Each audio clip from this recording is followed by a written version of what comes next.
representantes del cuerpo diplomático, representantes de organismos internacionales, honorables diputados en funciones y electos, miembros de la academia, medios de comunicación, invitados especiales y quienes nos acompañan a través de las plataformas. Muy buenas tardes y sean todos bienvenidos. El Instituto Internacional para la Democracia y Asistencia Electoral, IDEA Internacional, en alianza con el Instituto de Estudios Democráticos del Tribunal Electoral de Panamá, les dan la bienvenida a este importante evento que forma parte de la serie de mesas redondas del Superciclo Electoral de América Latina, cuyo objetivo es valorar los resultados de las elecciones en todo el continente, tomando en cuenta las particularidades de cada país. Hoy nos corresponde realizar un minucioso análisis de lo acontecido el domingo 5 de mayo de 2024 en Panamá, tomando en cuenta datos destacables, como la elevada participación del electorado y la decisión de optar por cambios en el órgano legislativo que dan pie a desafíos y oportunidades relacionadas con la democracia, la gobernabilidad y la lucha contra la corrupción.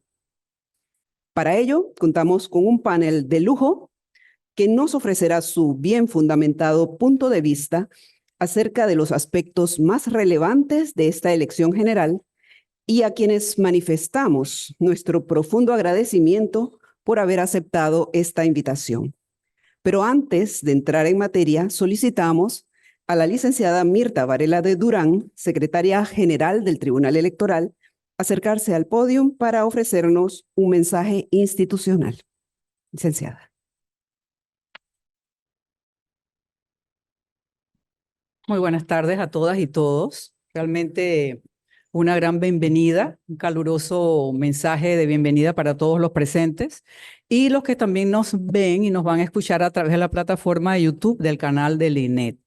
Y en especial un saludo a quienes van a ser parte de este panel, como lo es el diputado Silva, como lo va a ser también la periodista Sabrina Bacal, la licenciada Ana Carolina Rodríguez y nuestro director del Instituto de Estudios Democráticos, Salvador Sánchez. El Tribunal Electoral nos parece sumamente interesante lo que vamos a ver y a escuchar esta tarde sobre las elecciones, la participación ciudadana y la representación política, porque como todos han calificado, esta ha sido una elección muy especial, muy particular, muy atípica, diferente, ¿no? Todas, en el Tribunal Electoral siempre decimos, todas las elecciones son complicadas y las que están por venir también siempre lo son. Iniciamos en el Tribunal Electoral con 36 comisiones de Plagel, trabajando hace más de 2 años. Iniciamos con los candidatos por la libre postulación, luego trabajamos en lo que es las elecciones primarias y los otros tipos de elecciones, que son partidos que tienen menos de 100,000 adherentes. Ha sido complejo. Yo sé que las personas que tal vez desconocen solamente el día de la elección que van a votar se encuentran con toda esta maquinaria, pero esto tiene un trabajo de muchos años, de mucho esfuerzo y se hace con mucha labor, con mucha amor y mucha dedicación. Somos miles de funcionarios electorales que estamos detrás de una elección y de verdad que sabemos que estamos trabajando por la democracia, por nuestra patria y por fortalecer nuestra cultura democrática. En lo particular, la comisión que yo soy responsable de postulaciones y apelaciones, nos encontramos con cosas tan diferentes a las anteriores, como fue la cantidad, por ejemplo, de renuncias que presentaron los candidatos ya en firme. Fueron alrededor de 324 renuncias que hubo, estando ya en firme, entre esos candidatos por la libre postulación también. También tuvimos 32 personas que tuvieron que ser inhabilitadas. 30 de ellas fueron candidatos que eran por condenas de más de 5 años y una de ellas fue por no haber renunciado en su momento después de primaria y la otra fue una persona que participó en una inauguración de obra. Así es que también lamentablemente tengo que decir que tuvimos 20 fallecidos, ya candidatos oficiales. Así que si hablamos de forma, analizando las estadísticas, vemos que de verdad han sido sumamente diferentes a las elecciones anteriores. El tribunal, siempre con la mística de trabajo, resiliencia, tratando de adaptarse a los cambios, nos hemos ayudado mucho de la tecnología desde que iniciamos con la libre postulación, adaptándonos para que las personas, la población, las panameñas y los panameños tuvieran facilidad para poder firmarle a los candidatos por la libre postulación. También en otras plataformas, para muchos de nuestros eventos, tuvimos que adaptar la tecnología, tanto para monitorear la propaganda, tuvimos que también en otras direcciones, para todo lo que era el día de la elección, tomar herramientas digitales para ayudarnos y apoyarnos a que sea una elección transparente, ¿no? Y que los ciudadanos sepan que su voto iba a ser contado y de la mejor forma, de la forma más transparente posible, como viene haciendo el Tribunal Electoral. Y bueno, estoy también ávida de escuchar todos los comentarios de los panelistas, así es que paso la voz para que se inicie este panel tan interesante. Gracias a todos.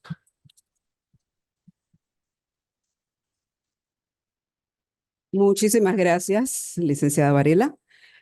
A continuación, cedemos el micrófono al profesor Carlos González, gerente de proyecto de IDEA Internacional, quien va a ser el moderador de este panel. Ya me sumo a los reconocimientos y saludos que Lisi, por cierto, muchas gracias Lisi, como siempre, muy por tu apoyo, ha hecho los saludos protocolarios y yo solamente los confirmo. Tenemos ya en el auditorio a los panelistas, y los panelistas, y en vía remota a la panelista Sabrina Bacal. Le agradezco además al equipo técnico que está haciendo un espléndido trabajo, que nos haga favor de comunicarnos ya con Sabrina, por favor. Entonces, a Sabrina será la primera persona que invito a pasar al panel, que está además ya. Sabrina, ¿qué tal? ¿Cómo estás? Qué gusto. Muchísimas gracias. Gracias a IDEA Internacional por esta invitación y por permitirme compartir mis reflexiones y análisis de manera virtual. Cabe destacar que tuvimos un récord de participación electoral, 77.6%, en un país donde ya era muy habitual cifras altas de participación electoral comparadas con el hemisferio y con el mundo, sobre todo teniendo en cuenta que Panamá es un país donde el voto no es obligatorio. 76.6%, incluso hay regiones y provincias donde llegó a 90% de participación electoral. Eso es un triunfo de la democracia, un triunfo de las elecciones, del sistema, así que creo que es una muy buena noticia. Definitivamente hay que analizar en segmentos de la población donde creció esta participación electoral, muy probablemente entre los jóvenes, entre grupos donde no se participaba tanto. Y algo irónico que después hablaré con más profundidad es que si las maquinarias políticas de los partidos tradicionales ayudaron a movilizar ese voto, que no lo cuestiono, muy probablemente el resultado de ese voto para la elección presidencial no fue para ellos, fue para otras opciones diferentes. Entonces, en ese tema, en el tema de participación, creo que Panamá se anota un éxito en una elección que ha sido llena de incertidumbre y muy complicada.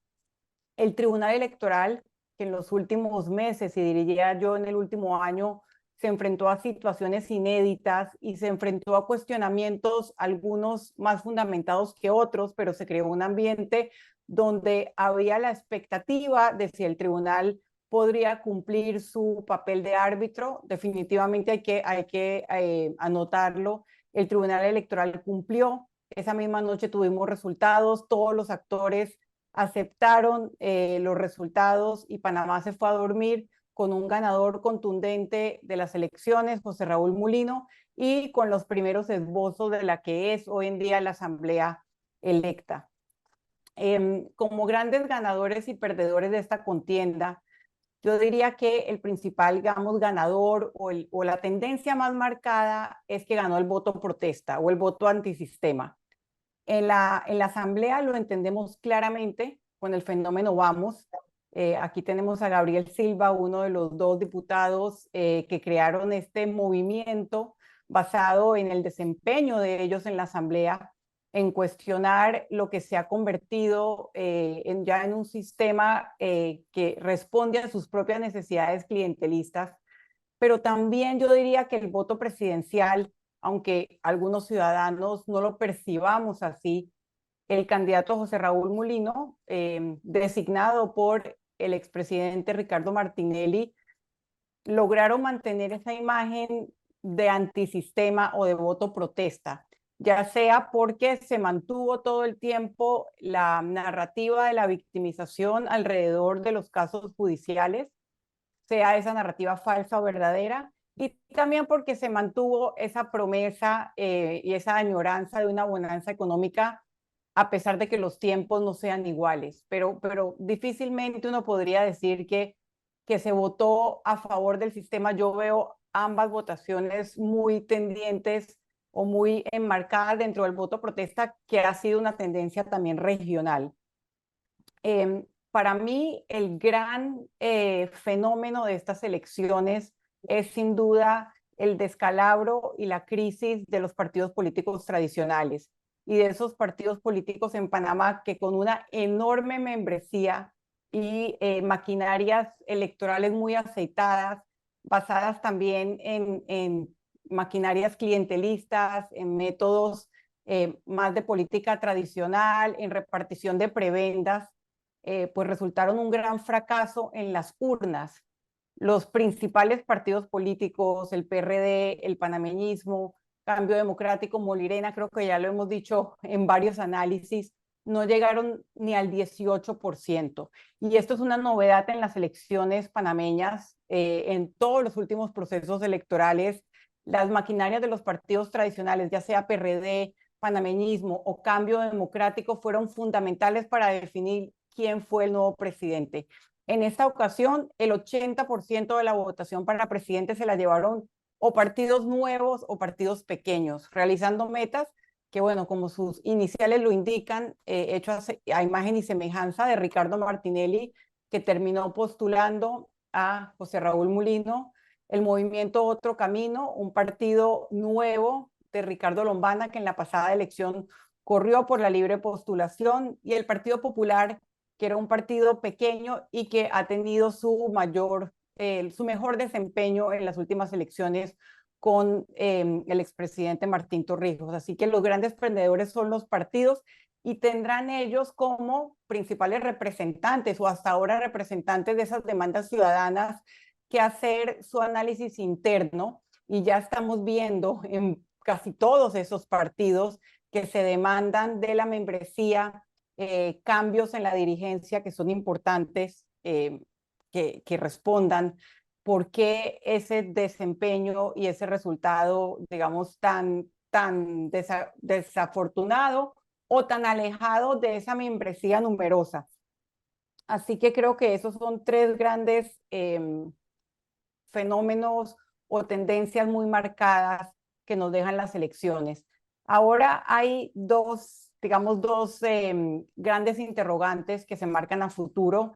El papel que jugará la asamblea, que es una asamblea que está dividida en muchas bancadas, y la bancada mayoritaria la tiene el grupo de independientes, principalmente la coalición Vamos. ¿Cómo se van a alinear esas bancadas y qué papel jugará el expresidente Ricardo Martinelli en el gobierno entrante de José Raúl Mulino? Vimos esta mañana las designaciones, no muchas coinciden con el círculo cero de Ricardo Martinelli, algunas sí.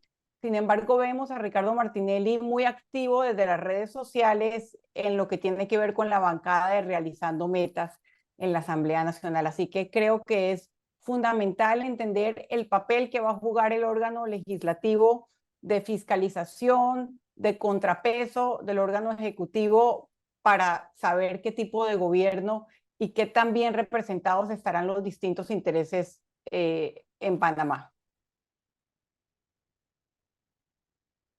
Muchísimas gracias, Sabrina, porque además, conforme lo comprometiste, terminaste antes de los 10 minutos y lo agradecemos.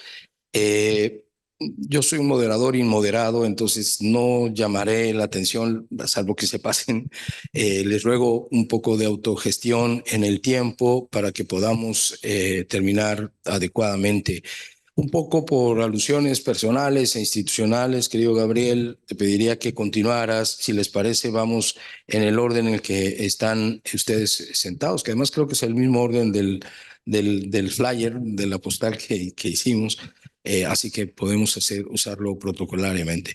Ninguno de nuestros panelistas necesita mayor presentación. Solo quiero anotar en el caso de Gabriel, desde luego, como a todos les agradecemos, que ustedes saben muy bien que un organismo internacional como IDEA no trabaja con ninguna fuerza política ni partidaria en particular, y esta no es una excepción. Sin embargo, como lo comentó muy bien Sabrina, ella lo calificó de fenómeno, me quedé con el término en el oído, y sin duda es uno de los indicadores más importantes de las tres cosas, de participación, de representación y del sistema electoral, incluso en la aplicación del famoso voto plancha y del residuo y del, ¿cómo se llama? Del cociente y medio cociente, perdón, todavía estoy aprendiendo de la complejidad del sistema panameño. Entonces, por esa razón, Gabriel, te invitamos y te agradecemos mucho que hayas aceptado la invitación. Tengo aquí un aparatito que va a sonar a los 9 minutos, si fuera necesario. Gracias, Gabriel. Pero a mí sí me gustaría remontarme un poco a esos logros, porque creo que hay un análisis interesante de la política panameña que también se refleja en los resultados de estas elecciones. Yo creo que lo primero que hay que reconocer, y Sabrina lo mencionó, es la importancia o la relevancia o la popularidad que está agarrando las candidaturas de libre postulación en la República de Panamá. Y a la misma vez, cómo los partidos políticos, sobre todo los tradicionales, están perdiendo su relevancia, su popularidad y su atracción. Yo creo que lo primero y más importante es reconocer que las candidaturas de libre postulación, que son las que está impulsando la coalición Vamos, vienen creciendo en Panamá. Tuvimos una diputada independiente en su momento, la diputada Ana Matilde Gómez, que pudo culminar como diputada independiente su periodo.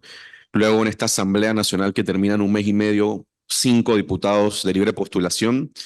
Es decir, viene un incremento y también lo pudimos ver en la cantidad de votos en las elecciones y ahora finalmente 20 diputados por libre postulación. Pero no solamente son los escaños o las curules o los municipios y las juntas comunales, sino que también se ve reflejado en porcentaje y en cantidad de voto. Y yo creo que eso corresponde a varias cosas, ¿no? Por una parte, quizás la desconfianza ciudadana en cuanto a los partidos políticos tradicionales que vienen cargando desde hace muchos años, y por otra parte las candidaturas de libre postulación como una alternativa diferente hacia la política.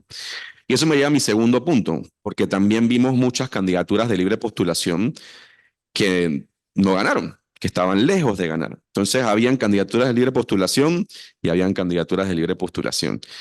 Y cuando hacemos el análisis, vemos que la gran mayoría de las candidaturas independientes o de libre postulación que ganaron espacios, por lo menos en la Asamblea Nacional, venían de la coalición Vamos. Es decir, de los 20 electos, 19 venían de la coalición Vamos, que tenían una bandera en común, que se conocían desde hace 3 años, que eran equipo, que se habían capacitado, que se habían entrenado y que quizás también reflejaban y compartían opiniones, posturas, con el diputado Juan Diego Vázquez y con mi persona, que somos los que liderizamos esa coalición. Mientras que, lastimosamente, habían otros independientes, bueno, como mencioné, solamente uno no de Vamos llegó a la Asamblea Nacional, que ya por suerte se ha incorporado al equipo. Entonces, no solamente ha sido un tema de, vamos a apoyar a los independientes, como si fue quizás un poco en la pasada. También yo creo que las personas votaron conscientemente sobre cuáles independientes sí y cuáles no.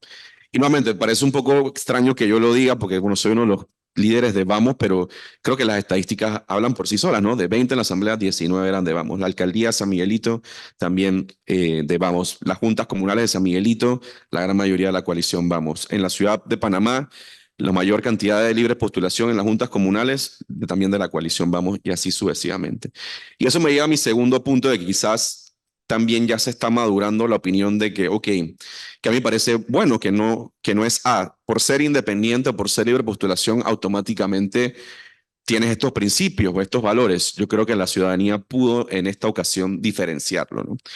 Em, y lo tercero, yo creo que un valor importante a rescatar, por lo menos a nivel legislativo, que se pueda haber reflejado en otras candidaturas, fueron las últimas semanas en la Asamblea Nacional. Yo creo que eso no se ha hablado mucho, en donde partidos políticos tradicionales, particularmente el partido gobernante, intentó en los últimos 5 días de la Asamblea, es decir, a 7 días antes de la elección, proponer la creación de por lo menos 20 nuevos corregimientos a nivel nacional. Y esto obviamente fue, por lo menos para muchos, un gran escándalo. Y creo que eso pudo de alguna forma afectar a algunos diputados de los partidos políticos tradicionales y en cierta forma también apoyar a los candidatos de la coalición Vamos, porque tanto el diputado Juan Diego Vázquez como en persona fuimos de los pocos que nos opusimos a eso en la Asamblea Nacional. Y también al mismo tiempo estaban intentando aprobar alrededor de 20 nombramientos para diferentes posiciones en el órgano ejecutivo, lo cual también se convirtió en un foco de crítica y tormenta a escasos días de las elecciones. Y yo creo que estratégicamente hablando, quizás eso pudo haber sido un error de parte de ellos porque la ciudadanía estuvo vigilando y eso estuvo en los medios de comunicación y demás. Pero por otra parte, por lo menos de la coalición, teníamos esa parte seria de la Asamblea, Juan Diego y yo ahí hablando de los corregimientos y demás, pero también teníamos quizás esa parte humana cuando, no sé si algunos de ustedes habrán visto el video de Juan Diego y yo planchando con la música de señora, ahí en la hamaca. Y entonces había una mezcla, por lo menos desde el punto de vista de comunicación, entre firmeza, certeza, seguridad, luchar contra lo que nosotros pensamos que era incorrecto, pero a la vez un lado humano y cercano. Y para mí muy interesante cómo algo que tenía una connotación negativa, que es el voto plancha, que Juan Diego y yo en la asamblea lo tratamos de cambiar, pudimos en esas últimas semanas cambiar la percepción y decir, nosotros tratamos de cambiar las reglas para que todos pudiésemos entender qué es eso de medio cociente, cociente y residuo y se haga de la manera correcta en Panamá. No nos dejaron y ahora vamos a tener que jugar con sus propias reglas que ellos mismos impulsaron, ¿no? Y creo que ahí el voto plancha y la diferente dinámica de comunicación fue importante. Pero en conclusión, yo creo que eso es parte de los resultados que vimos de la coalición Vamos. Y también, por supuesto, reconocer lo que bien mencionó Sabrina, ¿no? La cantidad de personas que asistieron a las urnas, sobre todo muchos jóvenes que iban a votar por primera vez. Y al final la coalición Vamos, en su edad promedio, es alrededor de los 29 años de los candidatos, que por supuesto quizás conectan mucho más con los votantes jóvenes, las personas que van a votar por primera vez. El diputado Vázquez es el diputado más joven de la Asamblea Nacional. Y yo creo que todo eso ayudó también a conectar sobre todo con los jóvenes que salieron masivamente y de manera importante a votar por primera vez. Entonces el mensaje para mí estas elecciones y para culminar ha sido un mensaje de antisistema, antipartido político tradicional y un mensaje de anticorrupción también, de fortalecer las instituciones, de fortalecer la democracia, de que es lo que representa quizás la coalición y es lo que Juan Diego y yo desde la Asamblea hemos estado impulsando mucho el tema de anticorrupción y creo que fue, o sea, siempre hacen estas evaluaciones de que si es el problema más grande o no de Panamá, pero creo que es un mensaje claro que dio las urnas de que sí es un tema importante, porque esa era nuestra propuesta principal, ¿no? Todavía hay mucho por hacer. Por ejemplo, en materia, ya que estamos hablando de democracia y participación, en las asambleas, cuando vemos, sigue la misma cantidad de mujeres que antes, 14 y 14.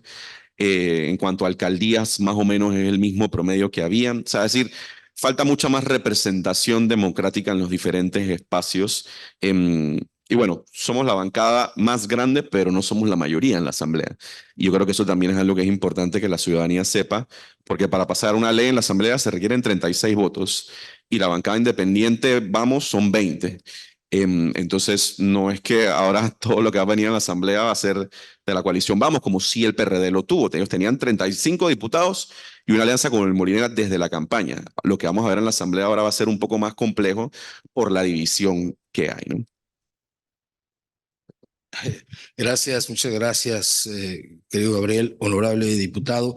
Quiero comentar también para los colegas que nos siguen por YouTube, que es ya un número importante, que podremos conocer sus preguntas, sus comentarios, si los escriben, evidentemente, y el equipo técnico me los hará llegar oportunamente. Lo mismo que quienes deseen hacer alguna pregunta en el auditorio estarán en libertad de hacerlo. Ana Carolina Rodríguez tiene la doble visión de politóloga y de abogada, aunque de formación no, pero has presentado trabajos en congresos de politólogos y tienes una amplia experiencia. Yo quiero, para añadir elementos nuevos a la discusión, yo creo que es importante hablar del rol judicial de la elección. Como abogada tengo que empezar hablando de eso. Y no puedo estar de acuerdo con la connotación negativa que se le dio durante las últimas semanas a la palabra judicialización de la elección. La Constitución no establece tiempos para conocer de demandas de inconstitucionalidad. Y yo creo que tenemos que estar muy claros que existe un contrapeso real a las decisiones de los magistrados del Tribunal Electoral, que es el Pleno de la Corte Suprema de Justicia. Entonces, yo veo con preocupación y vi con preocupación las últimas semanas de la campaña cómo importantes figuras, importantes candidatos e incluso magistrados del Tribunal Electoral estaban en contra de ese contrapeso establecido por Constitución que tienen las decisiones del Tribunal Electoral ante el Pleno de la Corte Suprema de Justicia. Entrando un poquito de las reflexiones de durante la campaña, a mí me pareció curioso que candidatos que se posicionaron abiertamente a favor de temas polémicos, como el matrimonio igualitario, como el aborto, como la eutanasia, salieron electos. O sea, no se les pasó factura. El electorado votó por ellos a pesar de haberse posicionado en estos temas. Y yo creo que ese renglón solito da para un amplio estudio y consideración. Lo otro que se ha comentado bastante, yo creo que es algo que vimos todos, la diferencia en los partidos políticos tradicionales, que yo creo que estaban conscientes de su desgaste, pero creo que no estaban conscientes del nivel de desgaste que tenían, donde incluso trataron de identificarse con otros colores. Aquí vimos partidos cuya bandera era el morado, el rojo y el amarillo, con cartelones de color verde fosforescente y negro. Entonces, había un evidente interés de los partidos políticos tradicionales en venderse como una oferta distinta. Y Gabriel lo mencionó, hay un movimiento independiente del que no se habla mucho porque naturalmente no tuvo el mismo impacto, porque cuando hablamos de que los movimientos independientes se comportaron como partidos y los partidos como independientes, estamos hablando pues de cómo se vendían ante el electorado, ¿no? Las identificaciones cuasi partidarias que habían, ¿no? Las banderas, los llamados al voto plancha y demás.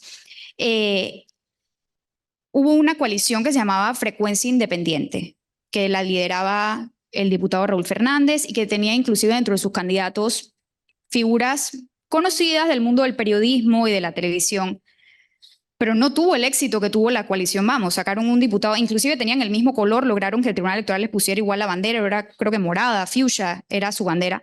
Sacaron solamente una autoridad electa, un diputado. Y yo creo que aquí viene y se cuela lo que yo pienso que fue el factor decisivo de toda la elección, que es los liderazgos fuertes y consolidados en las figuras del caudal político que pudo traspasar Ricardo Martinelli a José Raúl Molino y Juan Diego Vázquez y Gabriel Silva a los candidatos de la coalición Vamos. O sea, esos liderazgos fuertes y consolidados son una realidad.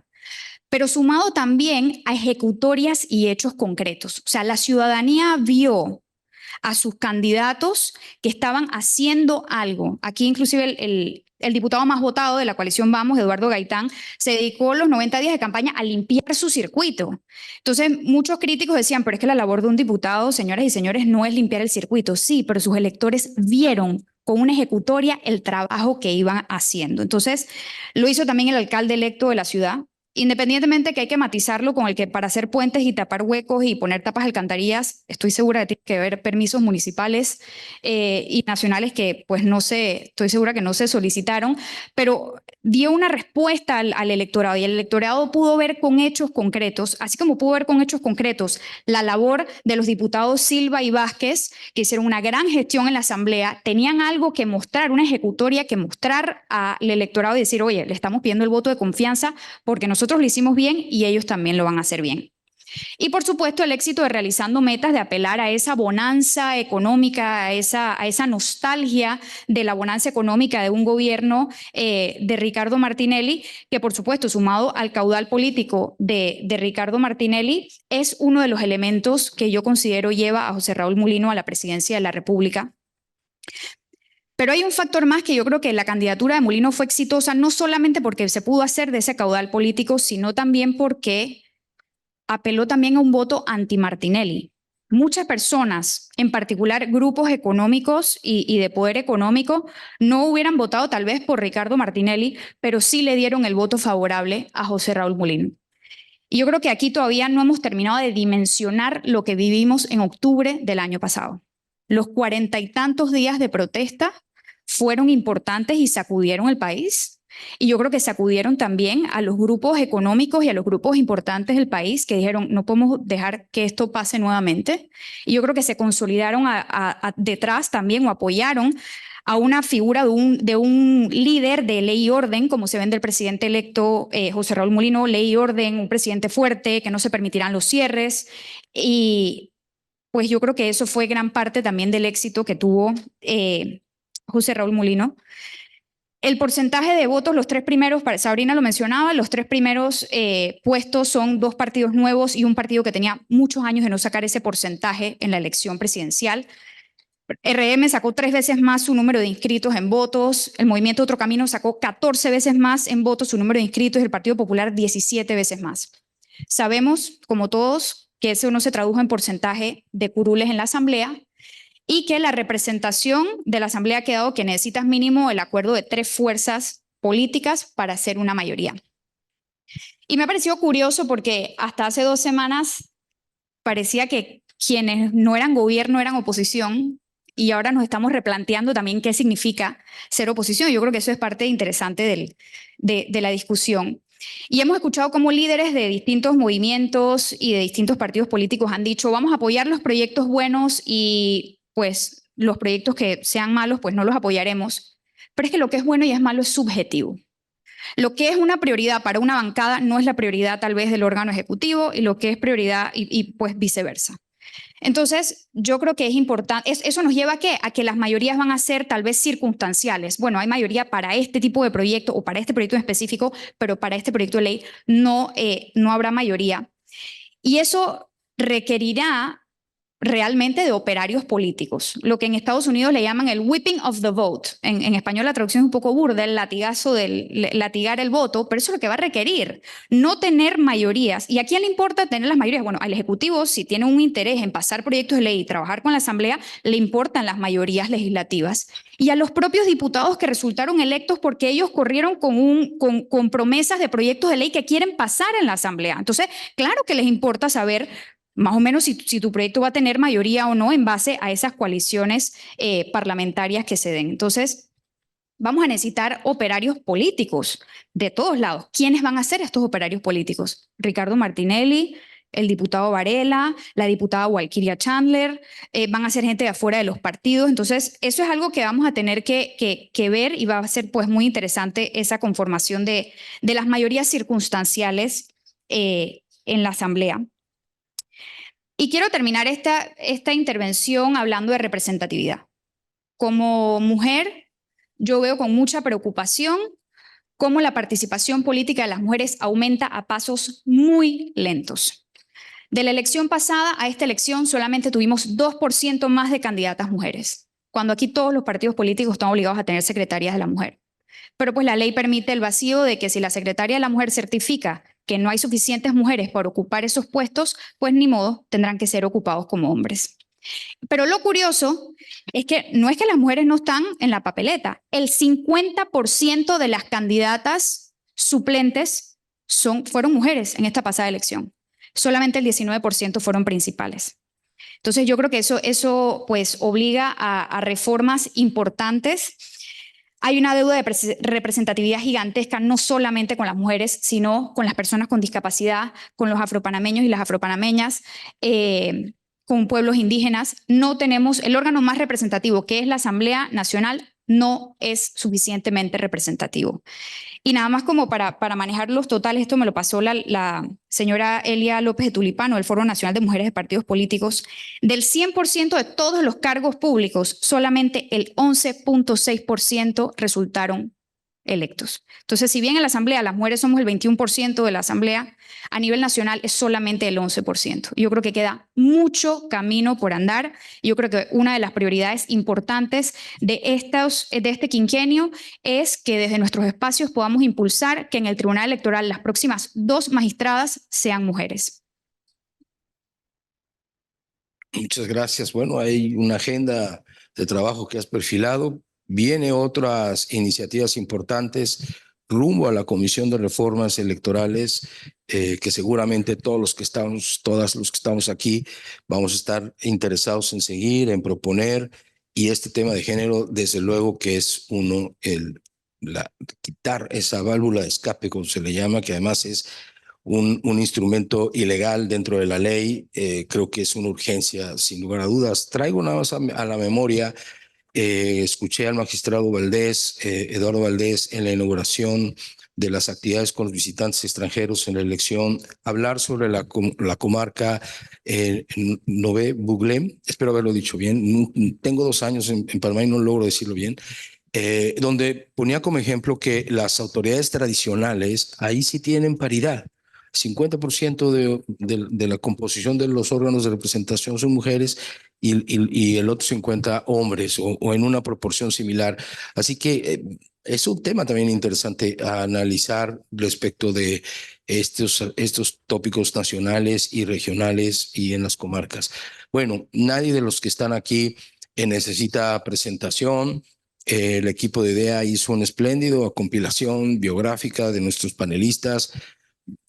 Harry Brown es también, como ellos, no necesita esta explicación, esta presentación. Él sí es politólogo. Además, por cierto, el único panameño en la Asociación Latinoamericana de Ciencias Políticas, si no me equivoco. Y bueno, todos lo hemos escuchado en sus intervenciones en medios en estos días y nos da mucho gusto tenerte aquí, Harry.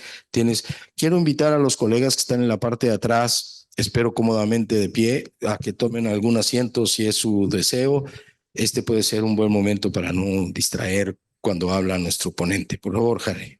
Vale, gracias, Carlos, y gracias a Linet del Tribunal Electoral y a Idea Internacional por la invitación. Me voy a guiar con las preguntas que nos compartieron. Espero poder articular bien las ideas que tengo en función de esas preguntas. Yo creo que quiero hacer el énfasis en aquella idea que creo que compartió Sabrina y que me imagino que compartimos muchos de los que estamos aquí, de que estas elecciones fueron realmente importantes. Son las 7ª. Hemos tenido otras elecciones importantes, la del 94, con la que cerramos el proceso de transición, las del 99, que fue con las que elegimos al gobierno que recibiría el canal luego de casi 100 años tratando de tener el control sobre la zona de tránsito. Todas son importantes, pero estas fueron realmente especiales. ¿Por qué?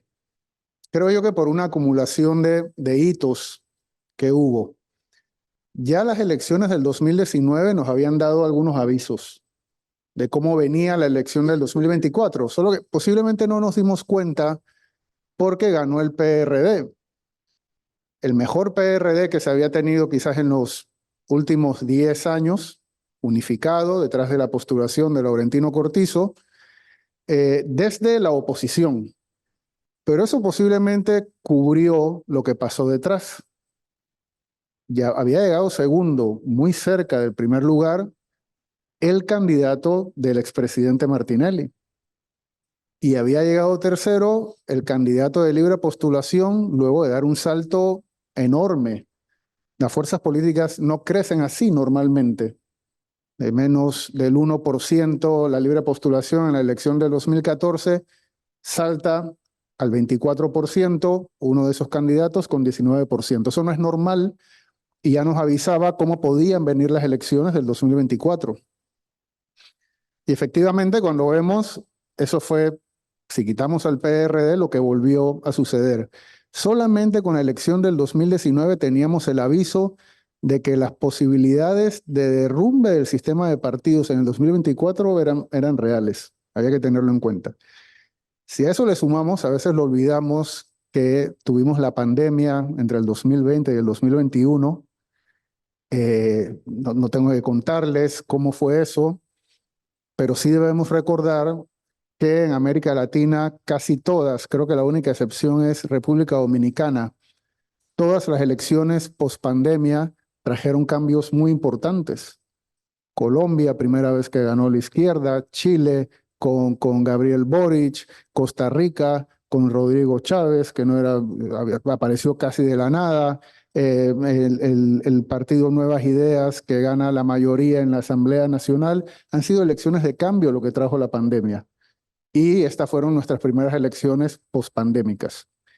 Si a eso le sumamos las movilizaciones que también olvidamos un poco del 2022, que fueron absolutamente inéditas por su cobertura regional, por el tiempo que duraron, por la transversalidad, por el apoyo de la población. Eso lo logramos medir en el CIEPS.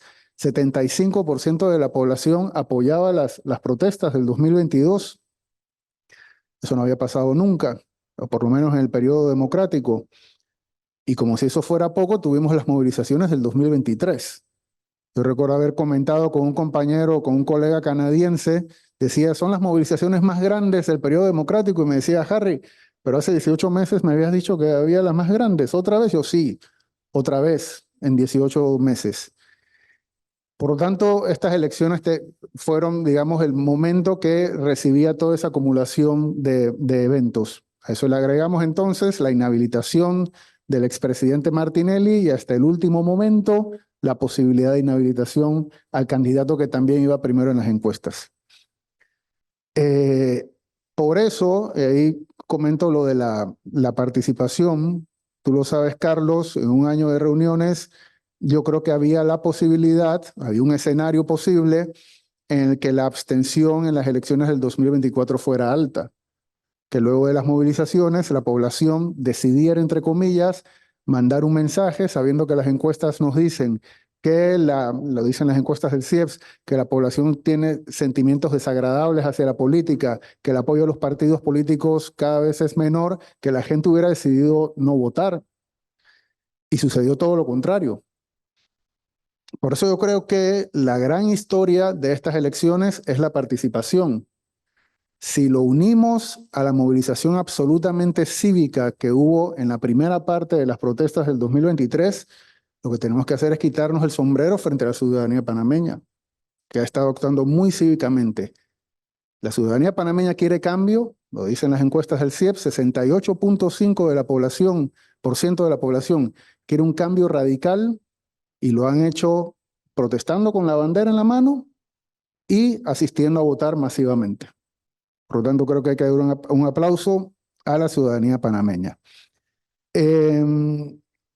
Sobre la representación, yo creo que en términos generales, muy generales, han ganado las elecciones dos proyectos de país distintos. No olvidemos que estamos en uno de los países más desiguales del mundo y que dicen los estudios que en países tan desiguales como el nuestro es normal que ni siquiera reconozcamos el estilo de vida de otras personas. No sabemos cuáles son sus problemas. Y lo que ha sucedido esto, hemos denostado el lema, bueno, no todos, se ha tendido a denostar el lema Chenchen en tu bolsillo. Y eso recoge todo, recoge la necesidad de mucha gente. El Chenchen es el dinero para poder comprar medicamentos que son caros, para comprar alimentos que también son muy caros, para poder acceder a los servicios de salud, para poder mandar a los hijos a la escuela. Esa es la promesa que hay para una parte de la población, que 53% de ellos dicen que no tienen el dinero necesario para comprar alimentos todos los días. Así es tremendo. Yo creo que todos los que estamos aquí no nos podemos imaginar lo que es eso.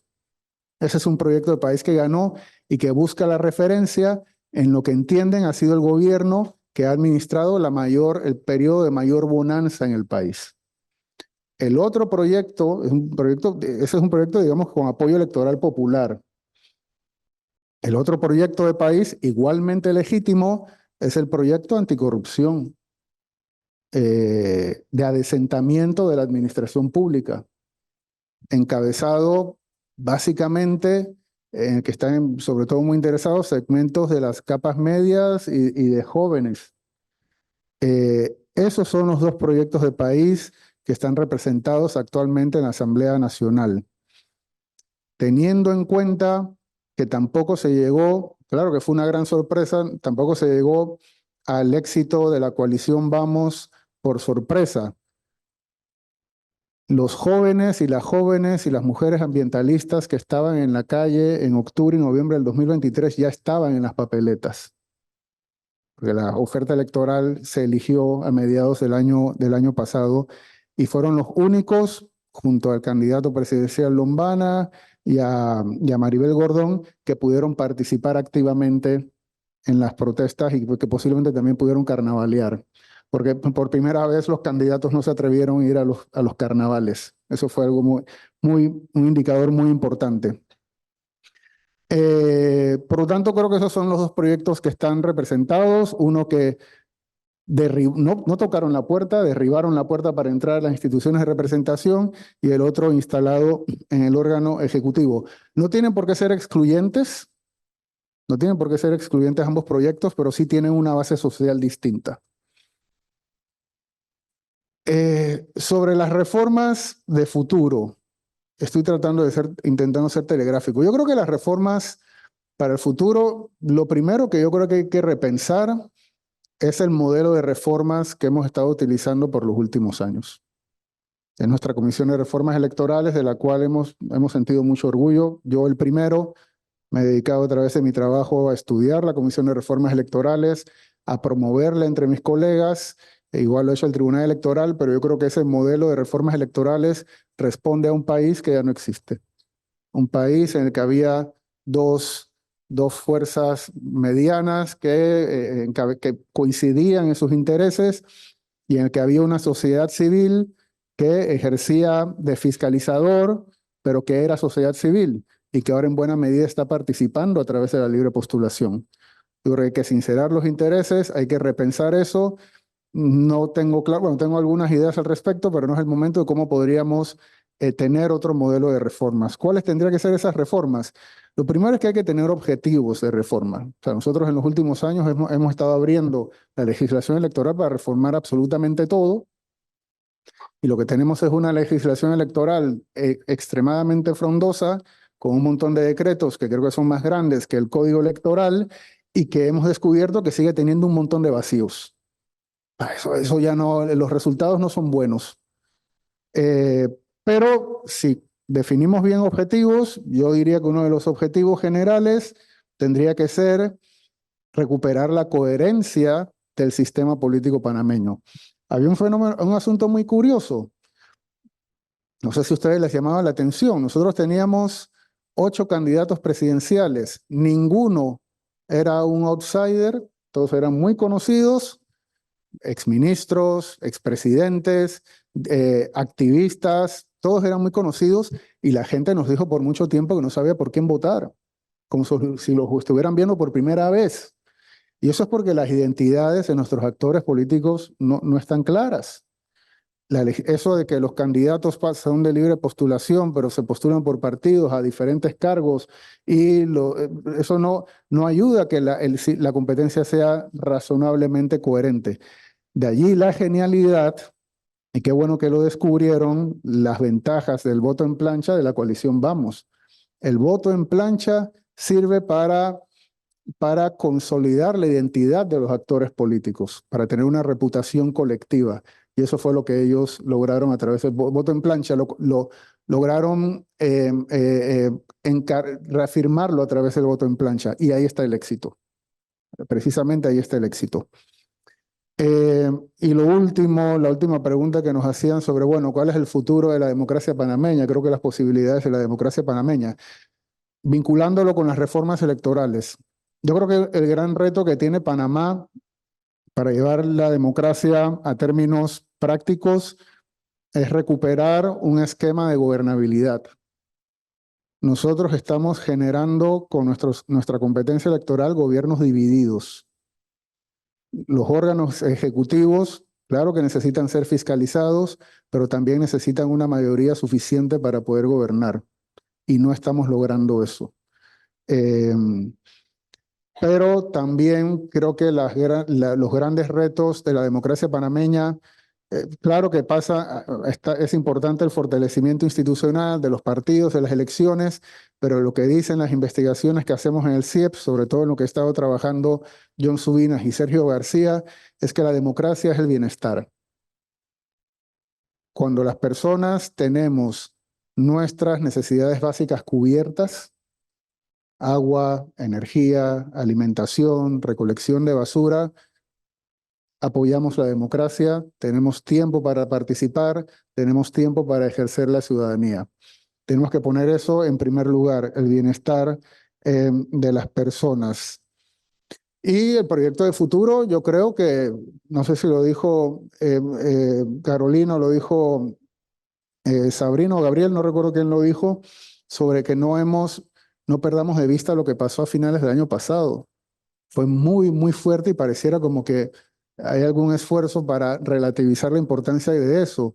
Y yo creo que la gran importancia de esas protestas del año pasado es que marcaron claramente el proyecto futuro de país, un proyecto de desarrollo sostenible.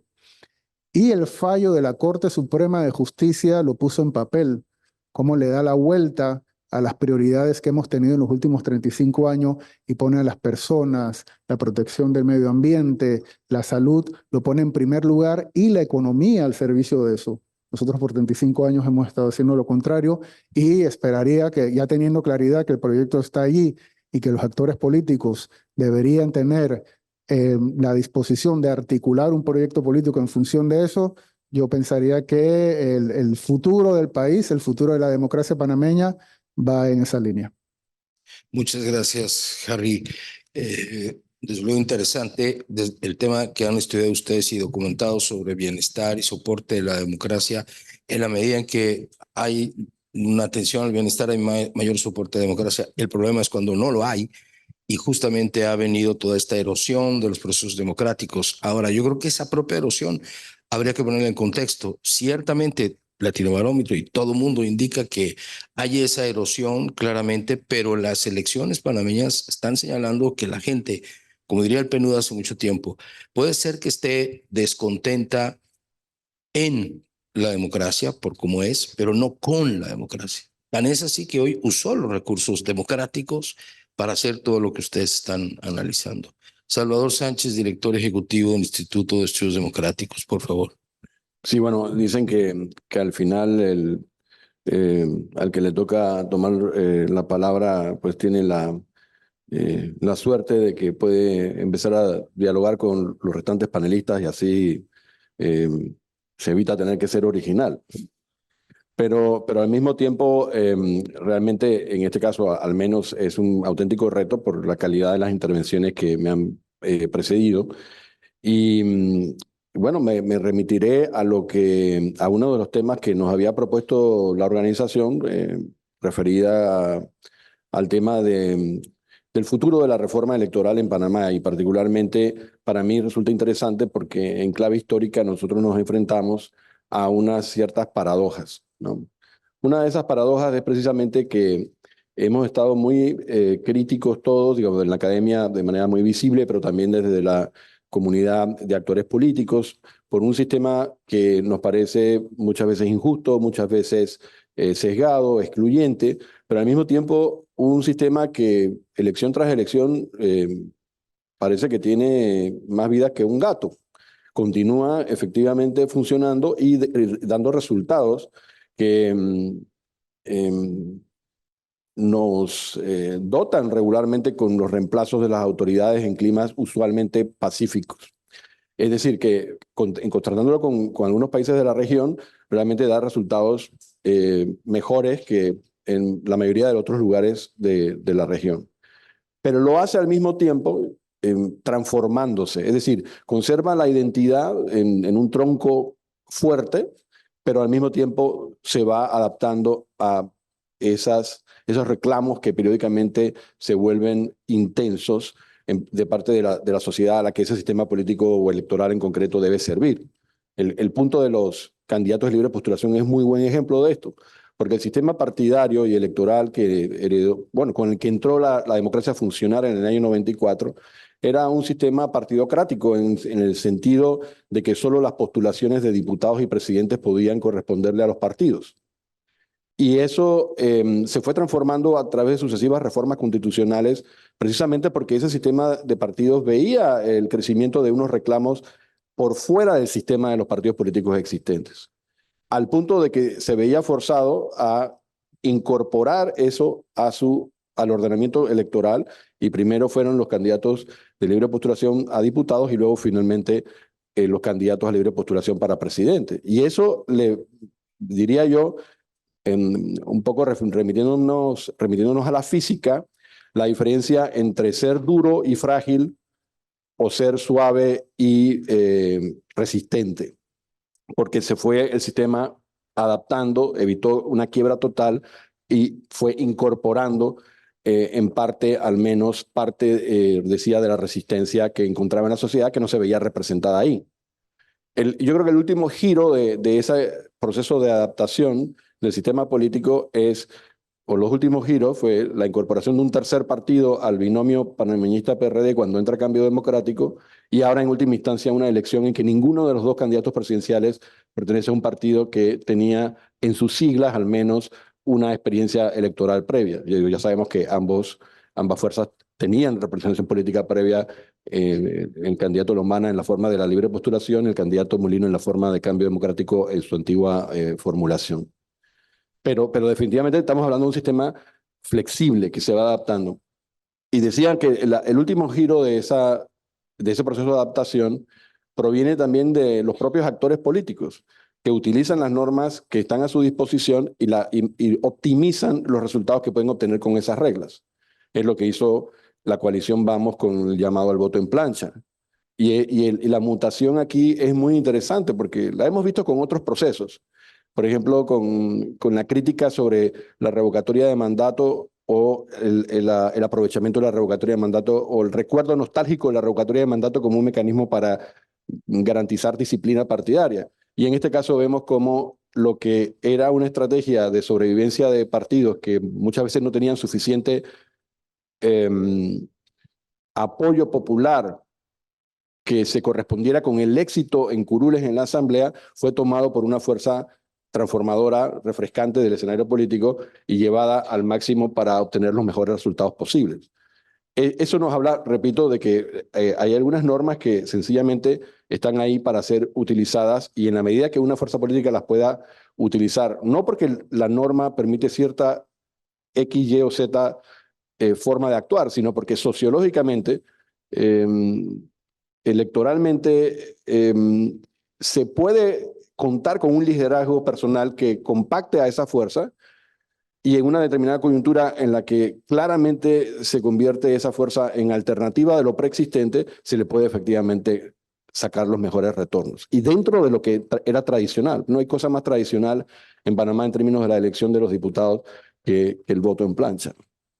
Entonces, a la mirada que tenemos que hacer al proceso de transformaciones electorales en el futuro, ese es uno de los campos que resulta interesante contemplar. ¿Qué haríamos nosotros ahora con la reforma electoral aplicada a la elección de los diputados?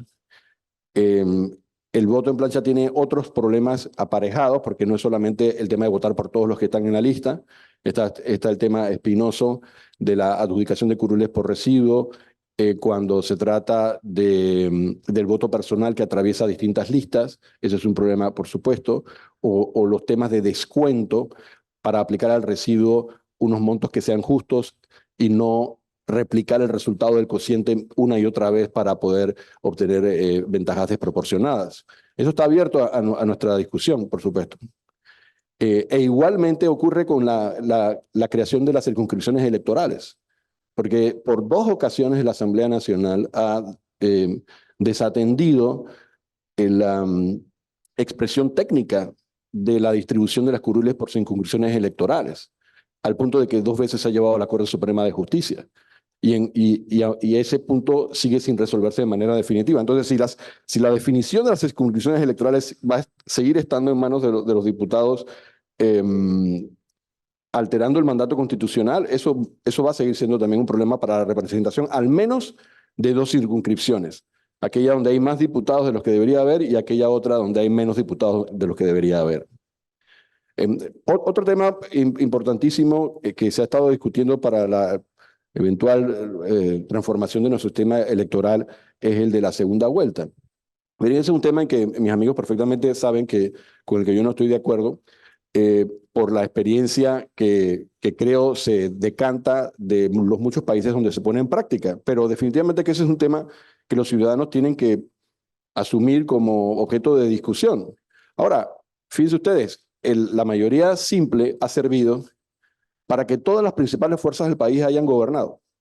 Ha gobernado el panameñismo con el voto, la mayoría simple, ha gobernado el PRD con la mayoría simple, ha gobernado Cambio Democrático con la mayoría simple, ahora se vislumbra el gobierno de RM con mayoría simple. Es decir, hay un elemento nuevamente que tiene que ver no con el diseño electoral, sino con el comportamiento de los actores.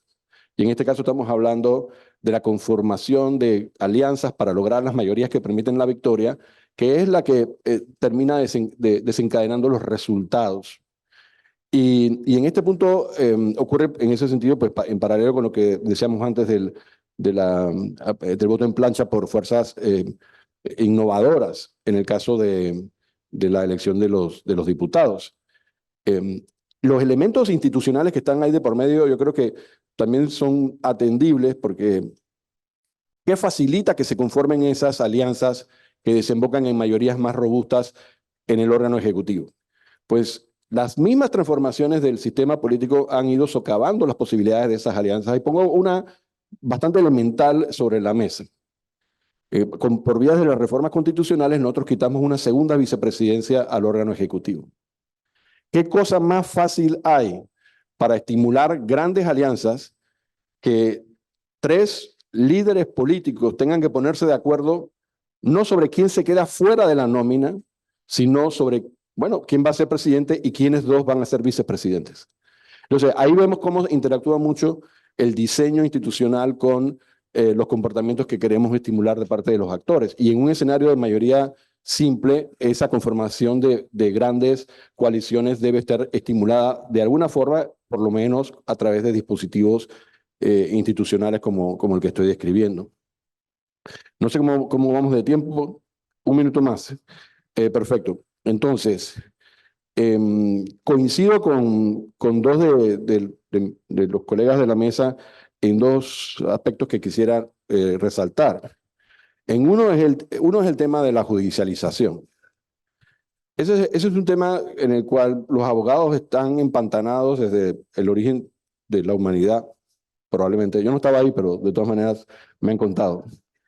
Y es que eso los gringos dicen no win situation, porque si para construir el concepto de Estado de Derecho, nos hemos remitido a que toda acción política debe ceñirse a las reglas y toda regla debe tener una autoridad que la hace cumplir. Es el Estado de Derecho. Entonces, si la actividad política está basada en reglas, debe haber una autoridad o varias, pues distribuidas las competencias que tienen que hacerlas cumplir. El punto es que ese cumplimiento puede ser defectuoso, puede ser imperfecto, puede ser fácil, difícil, caro, económico, lo que quieran, pero no debe discutirse esa existencia de un conjunto de reglas aplicadas mediante la autoridad judicial. Y en Panamá esas reglas están bastante bien perfiladas en cuanto a las competencias del Tribunal Electoral y de la Corte Suprema de Justicia. Otra cosa es decir que realmente un buen funcionamiento de la Administración de Justicia tenía que producir resultados mucho antes de la fecha de las elecciones. Y en ese punto yo diría que uno de los temas que debe ser abordado en el futuro inmediato es sobre la calidad de nuestra Administración de Justicia. Porque no solamente es para este caso que nos preocupa la calidad de la Administración de Justicia, es una problemática que nos involucra a todos y todos nosotros padecemos del mal funcionamiento de la Administración de Justicia. Pero ciertamente no se trata de una discusión sobre si los jueces constitucionales pueden o no pueden pronunciarse sobre causas electorales, porque sí lo pueden hacer. Y el otro punto que aborda lo que dijo Harry Browne sobre el mecanismo de comisión de reformas electorales. Por supuesto que sí, y yo debo conceder que Harry viene diciendo esto hace ya mucho tiempo, que una reforma electoral tiene que tener primero claro cuáles son los objetivos y luego entonces plantearse cuáles son los dispositivos técnicos para producir el objetivo que se va a conseguir. Y también es correcto afirmar que cada vez que uno abre por el vientre el Código Electoral y quiere reformar todos y cada uno de sus artículos, se va a encontrar con una dificultad material de ejecutar ese cambio y al mismo tiempo una cierta frustración al final, porque precisamente es un objetivo tan ambicioso que sobre todo interesa a los mismos funcionarios de la administración electoral más que al resto de los ciudadanos, y luego los aspectos centrales de la calidad de la representación, pues sencillamente son uno de muchos otros temas. Y el centro de una reforma electoral en Panamá es la calidad de la representación. Solo ese tema ya exigiría de nosotros una enorme cantidad de energía y dedicación para tratar de producir unos resultados electorales siempre con que los ciudadanos se vean representados. Se dice muy fácilmente, es muy difícil, pero si construimos un proceso de reforma electoral demasiado complejo, nosotros mismos socavamos la posibilidad de alcanzar esa meta. Gracias. Gracias a ti, querido Salvador. Bueno, tenemos poquito más de media hora para terminar antes de las 4 de la tarde, que ya sería un poco excedido el tiempo. Entonces, si les parece bien, les sugiero sujetarnos a 3 minutos en una segunda ronda, si quieren intercambiar algo con los panelistas, entre ustedes, o ahondar algo más. Y al público también les sugiero, si quieren pensar en alguna pregunta o intervención, muy breve, puntual, para concluir antes de las 4 de la tarde. Sabrina, te escuchamos. Sí, bueno, varias cosas interesantes dichos por los panelistas. Lo primero es la supuesta victoria de la libre postulación. Yo no la veo tan clara. Para mí es mucho más claro la derrota de los partidos hegemónicos, grandes, tradicionales en esta elección, que la victoria de la libre postulación. Creo que el gran ganador ha sido el movimiento Vamos, que se apropió de la libre postulación como marca, y esa marca se debe, como lo dijo Ana Carolina, al buen desempeño de 2 diputados, Gabriel Silva con nosotros y Juan Diego Vázquez.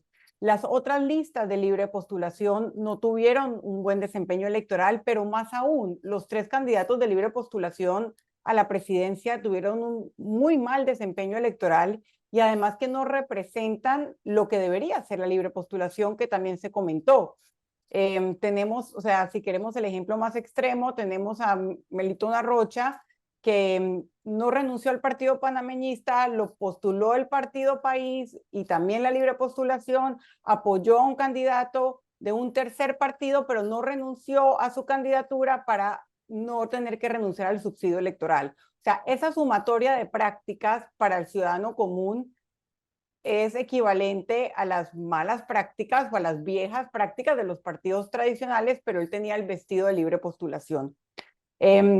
Zulay Rodríguez, bueno, corrió para 3 cargos, no ganó en ninguno, y la profesora Maribel Gordón, que creo que es la que más se ajustaba al perfil de la libre postulación, pero más allá del análisis de las 3 candidaturas, no tuvieron un éxito, y si lo comparamos con el 2019, que tuvimos a un Ricardo Lombana corriendo por la libre postulación, que alcanzó 19%, y Ana Matilde Gómez un 4%, y que fueron 2 figuras importantes, tanto en los debates como en la conversación pública.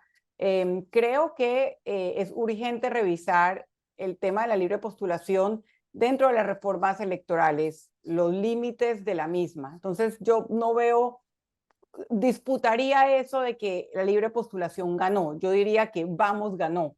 Y entendemos claramente que Vamos ganó, como también lo dijo Ana Carolina, ganó por el desempeño de 2 diputados y por la buena comunicación, como lo explicó Gabriel, de saber que ese buen desempeño de 2 diputados independientes para prolongarse y para poder, digamos, exponenciarse como lo lograron, tenía que hacerse de las prácticas de los partidos tradicionales como el voto en plancha, y así lo lograron. Eso en primera instancia. El tema de las protestas de octubre y noviembre, no sé si está bien el audio. Ok, el tema de las protestas de octubre y noviembre, creo que hay 2 lecturas importantes. El éxito de Vamos nuevamente y de candidatos también a las alcaldías con la bandera de Vamos, creo que depende mucho de ese electorado, de esa ciudadanía joven que la vimos descontenta con lo que estaba pasando. Pero también, como también dijo Ana Carolina, hubo una reacción y esa reacción de los poderes, podemos decir, fácticos, económicos, la vimos aglutinarse no solo alrededor de la candidatura de José Raúl Mulino, sino de otras candidaturas, porque usualmente así pues aseguran, digamos, un tipo de balance económico o mantener el statu quo. Vamos a ver si eso se logra, porque como bien recordó Harry Brown, el mandato del fallo de la Corte es muy claro, pero para mí no es muy claro qué hará José Raúl Mulino con el tema de la mina. No me queda claro. Sé lo que dijo su ministro de Ambiente, Juan Carlos Navarro, sé lo que él dijo en campaña, sé lo que dijeron algunas otras figuras, pero no me queda muy claro de qué manera va a seguir ese mandato. Y el último comentario que haría, sí, no creo que sea que dentro de un Estado de Derecho sea, digamos, válido hablar de la judicialización cuando efectivamente había un tema con la candidatura de José Raúl Mulino y un tema válido, un tema constitucional válido. Lo que se ha analizado poco es el efecto del tiempo, y no podemos negar que además de la promesa de bonanza económica y además del chen-chen y además de la imagen de víctima de un sistema que lo persigue, el que la Corte lo haya habilitado 48 horas antes de la elección le dio un impulso electoral. Eso me parece que es innegable y que se ha dicho poco. Lo primero es la figura del Tribunal Electoral. Y sé que estamos en un foro organizado por el Tribunal Electoral, pero creo que es importante hacer una reflexión como país. Yo como veo el Tribunal Electoral es que era una institución con una muy buena reputación en la década de los 90 y hacia adelante, inclusive a veces valorada hasta más que el Canal de Panamá, y lastimosamente veo que es una institución que está perdiendo credibilidad por diferentes razones. Quizás algunas ni siquiera tienen que ver con el propio tribunal, ¿no? Pero sí me preocupa, y creo que una de las cosas que tenemos que como país empezar a trabajar es el fortalecimiento de la reputación del Tribunal Electoral y su credibilidad. Dos, creo que también el Tribunal Electoral, y viniendo yo de las raíces de independiente como candidato independiente, diputado independiente, también debe quizás en mayor medida ser un poco más receptivo o visualizar mejor lo que está pasando en la política panameña en cuanto a las candidaturas de libre postulación, ¿no? Creo que han demostrado que merecen un espacio, han demostrado que merecen la importancia, han demostrado que no son quizás esas candidaturas allá en la esquina, un par de diputados y ya, sino que es un porcentaje importante de la población, y yo creo que esa relevancia se la debe dar el tribunal también. Y tercero, un tema que no se ha conversado mucho, pero para mí, reflexionando sobre nuestros áreas de oportunidad como democracia, está el tema del clientelismo. No podemos hablar de democracia, y conecto con lo que han mencionado otros panelistas, ¿no? No podemos hablar de democracia si no tenemos a personas, democracia plena y verdadera, si tenemos a personas que no tienen servicios públicos de calidad y que luego vienen algunos políticos y se aprovechan de eso para en las elecciones comprar los votos de los ciudadanos. Yo creo que el fenómeno del clientelismo existe en Panamá, lo he visto en Panamá, todos sabemos que está ahí presente y que mueve la brújula política y pone y quita a candidatos. Si bien la coalición Vamos está en contra del clientelismo y sus candidatos no hicieron estas prácticas, estoy seguro que muchos candidatos que llegaron a diferentes cargos sí incurrieron con estas prácticas, no solamente en periodos de elección, que es lo preocupante, sino desde muchos años antes de la elección, con escándalos que hemos visto como descentralización paralela, la adjudicación de becas y auxilios económicos con fines políticos. Todo eso responde y se hace en gran parte a causas políticas, ¿no? La reelección de algunos políticos. Y yo creo que ahí el tema del clientelismo político me preocupa y creo que como país tenemos que hacer algo al respecto. Y por último, en cuanto a las reformas, de acuerdo con muchas de las que han planteado los panelistas, la composición de los circuitos, el tema del financiamiento privado, en mi opinión, y sé que muchos de la coalición también lo comparten, el financiamiento privado debería ser inferior al que actualmente es, 10 millones para presidente, 300.000 para diputado. Creo que la coalición nuevamente demostró que las campañas no tienen que ser tan costosas y que tanto dinero privado en las campañas no es necesario, porque sabemos que eso también lleva a otros problemas, en donde nuevamente siento que el tribunal, la Fiscalía Electoral, debe jugar hacia futuro un rol mucho más fundamental. Y por último, son preguntas al aire que no tengo la respuesta, pero escuchando a los panelistas me han interesado y ojalá ustedes como estudiosos en un par de semanas o meses la podamos volver a conversar, ¿no? Lo primero es, yo siempre he pensado, y todavía lo sigo pensando, que los partidos políticos son el eje y lo más fundamental y lo principal en una democracia y como vehículo de participación. Pero ahora no lo sé. Ahora realmente no lo sé. O sea, ¿qué es un partido? Lo que hizo Vamos se califica como un partido. Técnicamente no lo somos y se llegó a una participación muy importante. Falta ver el resultado estos próximos 5 años, pero creo que ese principio de que los partidos políticos son fundamentales en la democracia, lo son, pero quizás lo más importante no me está quedando tan claro. Y lo otro que también es, creo que un reto y una pregunta, lo que mencionó Harry sobre, ¿sabes? ¿No? Hay dos vertientes, la del Chen y la de la capa que estaba hablando sobre temas de anticorrupción y asentar la política, ¿no?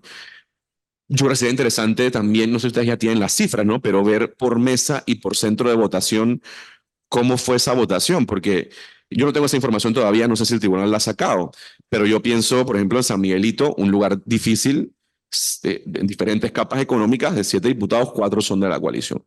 Colón, un lugar también sumamente complicado, de 3 diputados, de 4 diputados, 1 es de la coalición. Bugaba, Tierras Altas y demás, también 1. Entonces, hay lugares que pueden ser excepciones válidas, pero creo que ya con esa información de mesa y de colegio podremos hacer ese interesante análisis de saber si en verdad qué capas económicas, sociales votaron con qué diferentes ofertas y será bastante interesante ese resultado. Muchas gracias. Bueno, vamos a tomarte la palabra y en algunas semanas, pocas, volveremos a convocar a un nuevo conversatorio. Los temas apenas se están abriendo, aunque como bien dice Harry, tampoco es que no hubiera habido estudios de inteligencia que los viera venir. Bueno, Ana Carolina, por favor, 3 minutos. Nada más 3 minutos. Tantas cosas que reflexionar. Yo creo que no podemos evitar, y quiero resaltarlo, la importancia para las democracias de buenos y representativos partidos políticos. Yo creo que eso es fundamental.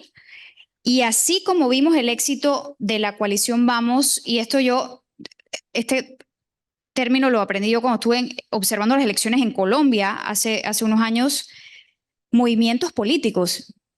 Yo no había escuchado en Panamá del tema de que los movimientos políticos estaban regulados por la ley electoral en Colombia. Y yo creo que hacia allá puede ir un poco lo que estaba comentando Gabriel, porque yo sí creo que el éxito de la coalición Vamos, yo creo que es importante, marca sin duda un precedente. Creo de repente en la próxima elección veremos movimientos similares y yo creo que en esa medida tienen que estar regulados. Tienen que estar, no, por supuesto, tienen que estar al nivel de partidos políticos, estar al nivel de movimientos políticos y creo que hay una tercera categoría en Colombia al nivel de candidaturas como libre postulación y tal, pero creo que es importante la formalidad, es importante el tema de la regulación que se le pueda dar a los movimientos, así como a los partidos. Y sí, hubo una debacle de los resultados electorales de los partidos políticos tradicionales y entonces estamos empezando a escuchar, bueno, es que esto lleva un replanteo del sistema político o hay que renovar a los partidos políticos.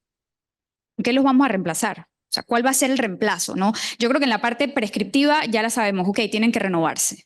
¿Cómo se van a renovar? ¿Con qué figuras? Yo creo que muchos van a apostar, viendo el éxito que tuvieron las candidaturas de libre postulación, a poner caras nuevas. Pero que sean caras nuevas no significa que no representen a los mismos intereses y que estén cortados, como en buen panameño decimos, cortados por la misma tijera. Entonces yo creo que va a haber que prestar mucha atención a eso.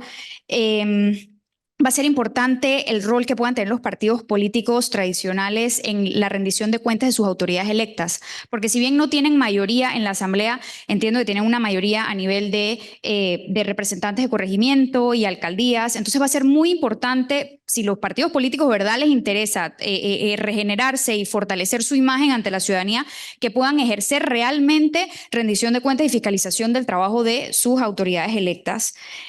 Va a ser interesante, yo creo que lo que hacen dos partidos nuevos realizando metas y el movimiento Otro Camino, este último también contó, creo que prácticamente con nada de subsidio electoral y que fueron la segunda fuerza en la elección presidencial. Yo creo que eso también hay que resaltarlo, que contaban con pocos fondos comparativamente.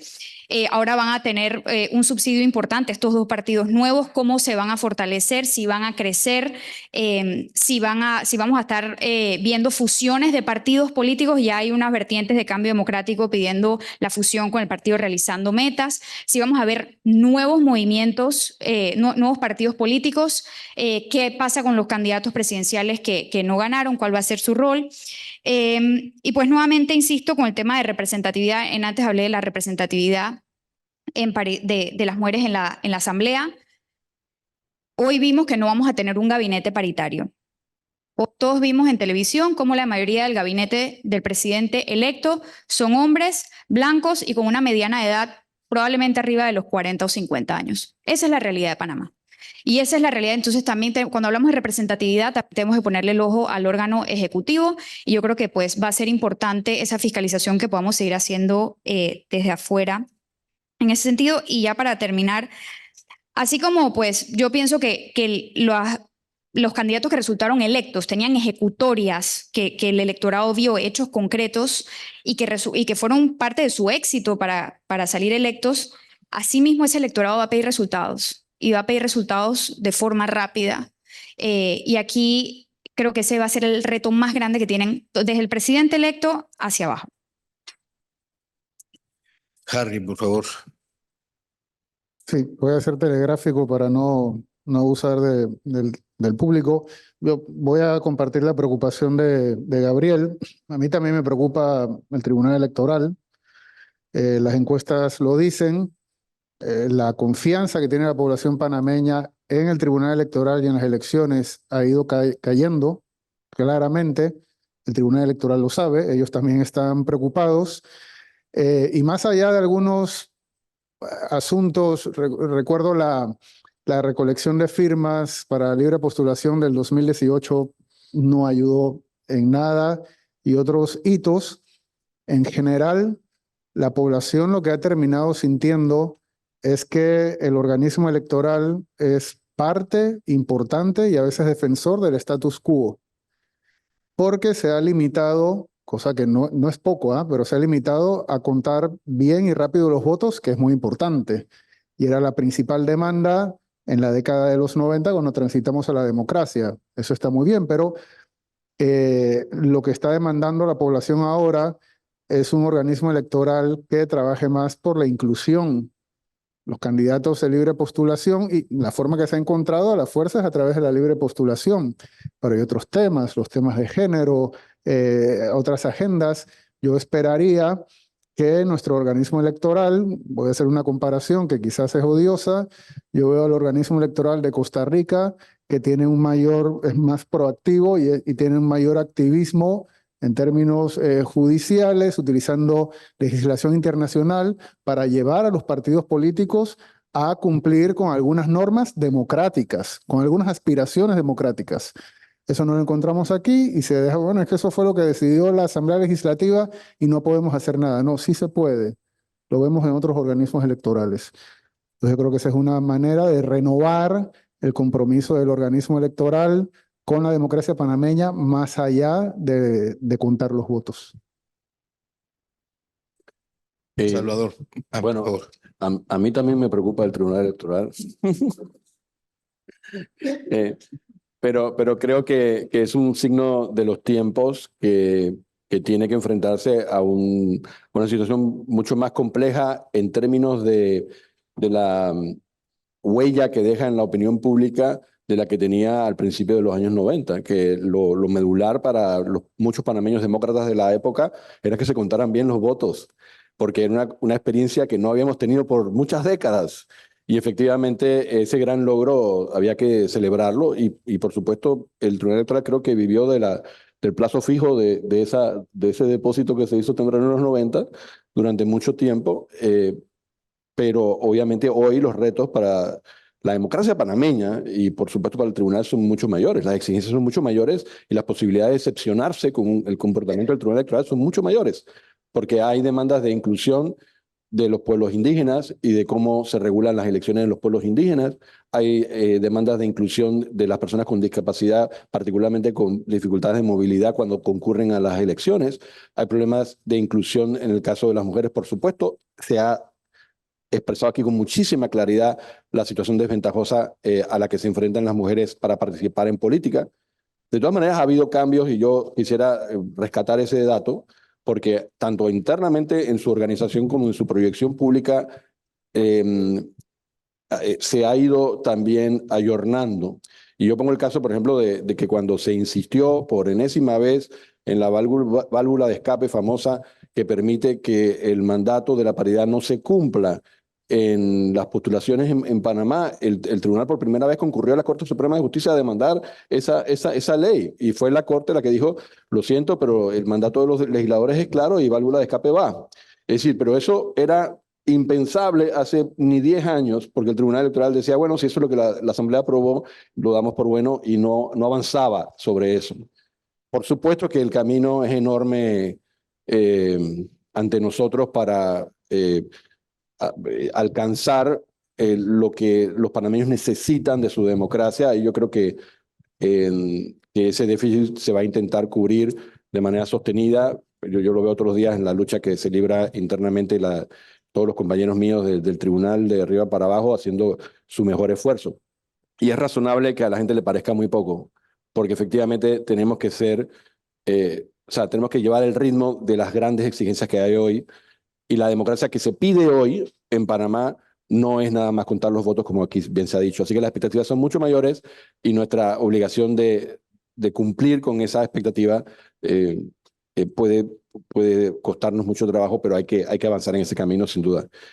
Sin excusa de todo lo que quede pendiente, por supuesto. Yo nada más iba a agregar, luego de esta defensa institucional, en el tema de los partidos políticos. Efectivamente, los partidos políticos son centrales, pero yo nada más traigo a colación algunas cosas que son conceptuales. Ustedes recuerdan perfectamente ese debate que decía, fulano es independiente, pero lo postuló un partido político. O fulano, todo el mundo sabe que él quiere mucho al partido Y, pero optó por la libre postulación. Y es que la libre postulación no es igual a ser independiente. Eso lo hemos discutido mucho y estamos muy claros que eso es así. Y ocurre lo mismo cuando hablamos de partidos políticos. Durante muchos años en Panamá, la represión política del status quo tenía partidos políticos en la clandestinidad, ¿no? Es decir, uno podía ser miembro de un partido político, pero no se lo digas a nadie, porque efectivamente no estaba inscrito en el registro de los partidos políticos, porque era una organización prohibida. Y esto lo traigo a colación porque efectivamente en las primeras redacciones del Código Electoral en la transición, lo que definía un partido político era estar inscrito en el registro de partidos políticos. Era como una ONG o una sociedad anónima, ¿no? Una vez que tú estás inscrito, entonces eres partido político, aunque luego no hubiese organización popular, no hubiese militantes, no hubiera activistas en un sentido fuerte. ¿A dónde voy con esto? De que cuando uno observa lo que hace la coalición Vamos, uno dice, esto es un partido político. No está registrado como partido político. Pero hay disciplina partidaria en el sentido de que la gente tiene un criterio, una simbología, un liderazgo. Todos saben a dónde quieren ir, tienen un reclamo político sobre el status quo coherente y compartido, un liderazgo identificado, quiénes son sus líderes, una simbología común, es decir, y estamos por ver si en el comportamiento parlamentario hay una disciplina de voto que nos permita seguir ahondando en la idea, no del registro del partido político, sino en el comportamiento como actor político. Eso me parece que va a ser clave en esta asamblea particularmente, porque los dispositivos que existían antiguamente para lograr la disciplina partidaria en el escenario legislativo ya no funcionan. O sea, ya no funcionan como podrían haberse pensado al momento de diseñarse, como la amenaza de la revocatoria del mandato por parte del partido, en los partidos, y ya no funciona bien los estímulos económicos a la adopción de convicciones políticas, porque cada vez está más reclamada de parte de la ciudadanía y de incluso ahora actores políticos intraparlamentarios que el comportamiento en la asamblea sea el mejor posible. Entonces, ¿cómo se van a lograr articular las mayorías para la toma de decisiones? Bueno, perdóname, Carlos, que yo sé que me estoy ya excediendo, pero hay dos estrategias usualmente, que una es la negociación, y es yo te doy algo y tú me das algo. Es la más común y la más silvestre. La otra, los teóricos siempre nos hablan de la deliberación, es decir, yo pienso que el óptimo es eso, tú piensas que el óptimo es eso y vamos a llegar a un punto de nuestros principios que sea intermedio. Yo no voy a estar plenamente satisfecho, tú tampoco, pero vamos a avanzar. Bueno, probablemente la actividad parlamentaria es un poco una mezcla de ambas cosas. O sea, tenemos principios contrapuestos, pero también tenemos intereses concretos que tenemos que tratar de articular. Y una asamblea fragmentada tampoco es una novedad en Panamá. Nosotros hemos logrado superar escollos de asambleas fragmentadas en el pasado. Y yo soy optimista de que en este caso también se va a poder lograr. Muchas gracias, Salvador. Bueno, esto de ser moderador es muy estresante, sobre todo cuando se modera un panel con tantos y brillantes expositores y el tiempo es limitado. Voy a hacer 2 anuncios para despresurizar al menos mi estrés, no sé si el de ustedes. El diputado honorable Gabriel Silva tiene que salir en unos minutos, así que Gabriel, en el momento que sea necesario, te levantas y te vas, si es tu deseo.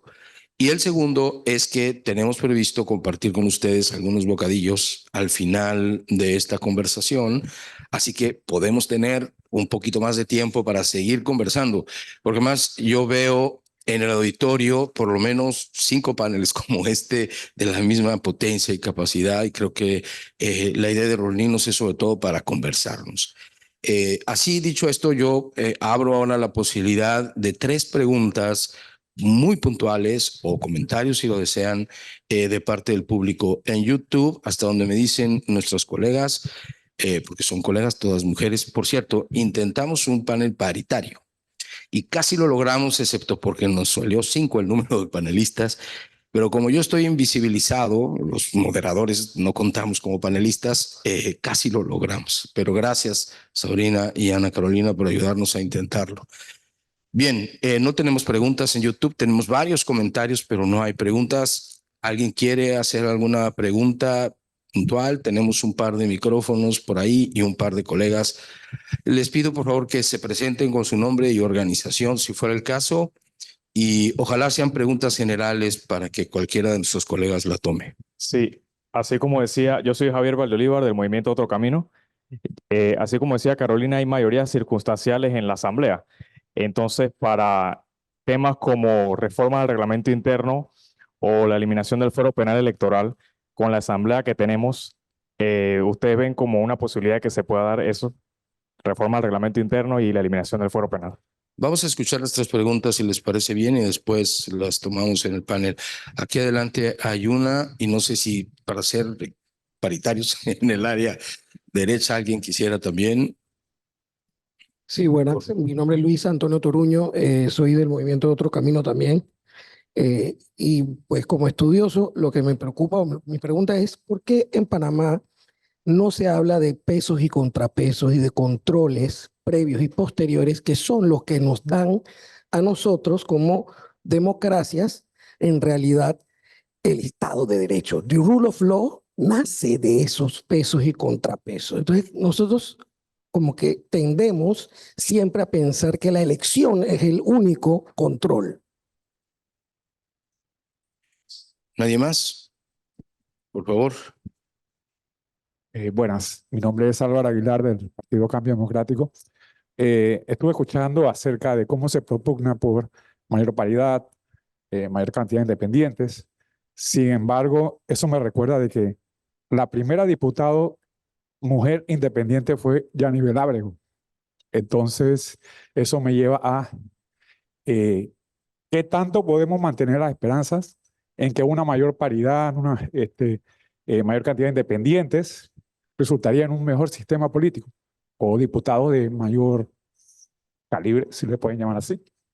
Gracias. Bueno, como han sido muy puntuales y para tener equilibrio entre izquierda y derecha, bueno, lados del auditorio, desde luego, aquí tenemos una última, por favor, y procedemos con el panel.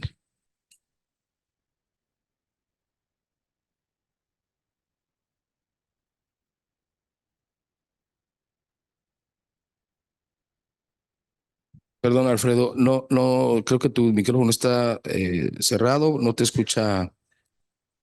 A ver, ¿no? Bueno, te presto el mío.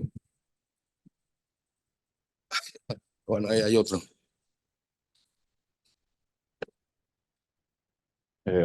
Toma dos. Alfredo Castillero Hoyos, del Centro de Iniciativas Democráticas. Decía que tengo un par de preguntas, alguna para el honorable diputado Silva y una para quien quiera responderla en el panel. Para el diputado Silva, me preguntaba si, atendiendo precisamente sus inquietudes formuladas en este panel, si el problema son los partidos o son estos partidos, ¿no? Y si el problema es, y esto tiene mucho trasfondo, si el problema es la política o esta política. ¿Y qué representa eso? No me refiero nada más a un sí o no, sino si se pudiera elaborar, aunque sea una frase o dos, detrás de ambas preguntas, lo agradecería sobremanera. En el mismo sentido, agregaría que desde la transición a la democracia nosotros tenemos un gran pendiente como país. Y ha sido la articulación de algún tipo de partido, movimiento político que simultáneamente articule la agenda que brega por la justicia social, esa que ahora ha quedado recogida de algún modo en el Chenchen, de un modo un poco atípico, ¿no? Y la agenda republicana, que es la agenda de la anticorrupción, ¿no? Me gustaría ver en qué medida pretende articular ambas agendas, ¿no? Si ese fuera el caso. Y una última pregunta de tipo general, a quien quiera responderlo, y es ¿cuál es la lectura de ustedes, la interpretación de ustedes de los miembros designados del gabinete? Muchas gracias.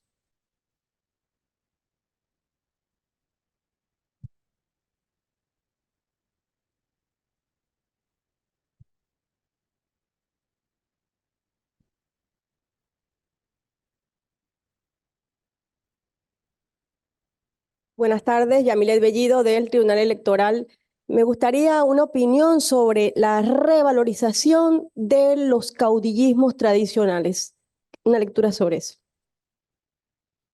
¿Quieres iniciar, Gabriel, que tienes preguntas? Gracias. Voy a tratar de hilar varias de las preguntas porque creo que conectan la del doctor Castillero Hoyos, la de los dos miembros del MOCA. Como diputado y hombre de leyes, he aprendido en estos 5 últimos años varias cosas. Y una es que podemos hacer todas las buenas leyes que queramos, pero al final importa mucho quién las implementa y cómo las implementan. Y es difícil quizás decir que venga de alguien que cree en la Constitución, enseñó Derecho Constitucional, cree en las estructuras, pero me he dado cuenta que importa mucho más las personas que quizás el sistema. Entonces, para mí no es una cuestión de si estos partidos u otros partidos, yo creo que es liderazgo y la gente que está en esos partidos. Eso es lo que va a hacer transformar, así sea el mismo nombre, pero si logran transformar esas juntas directivas y sus membresías y sus principios, puede llamarse como quiera, pueden ser los nuevos, pueden ser los viejos, pero sobre todo es un tema humano y de personas.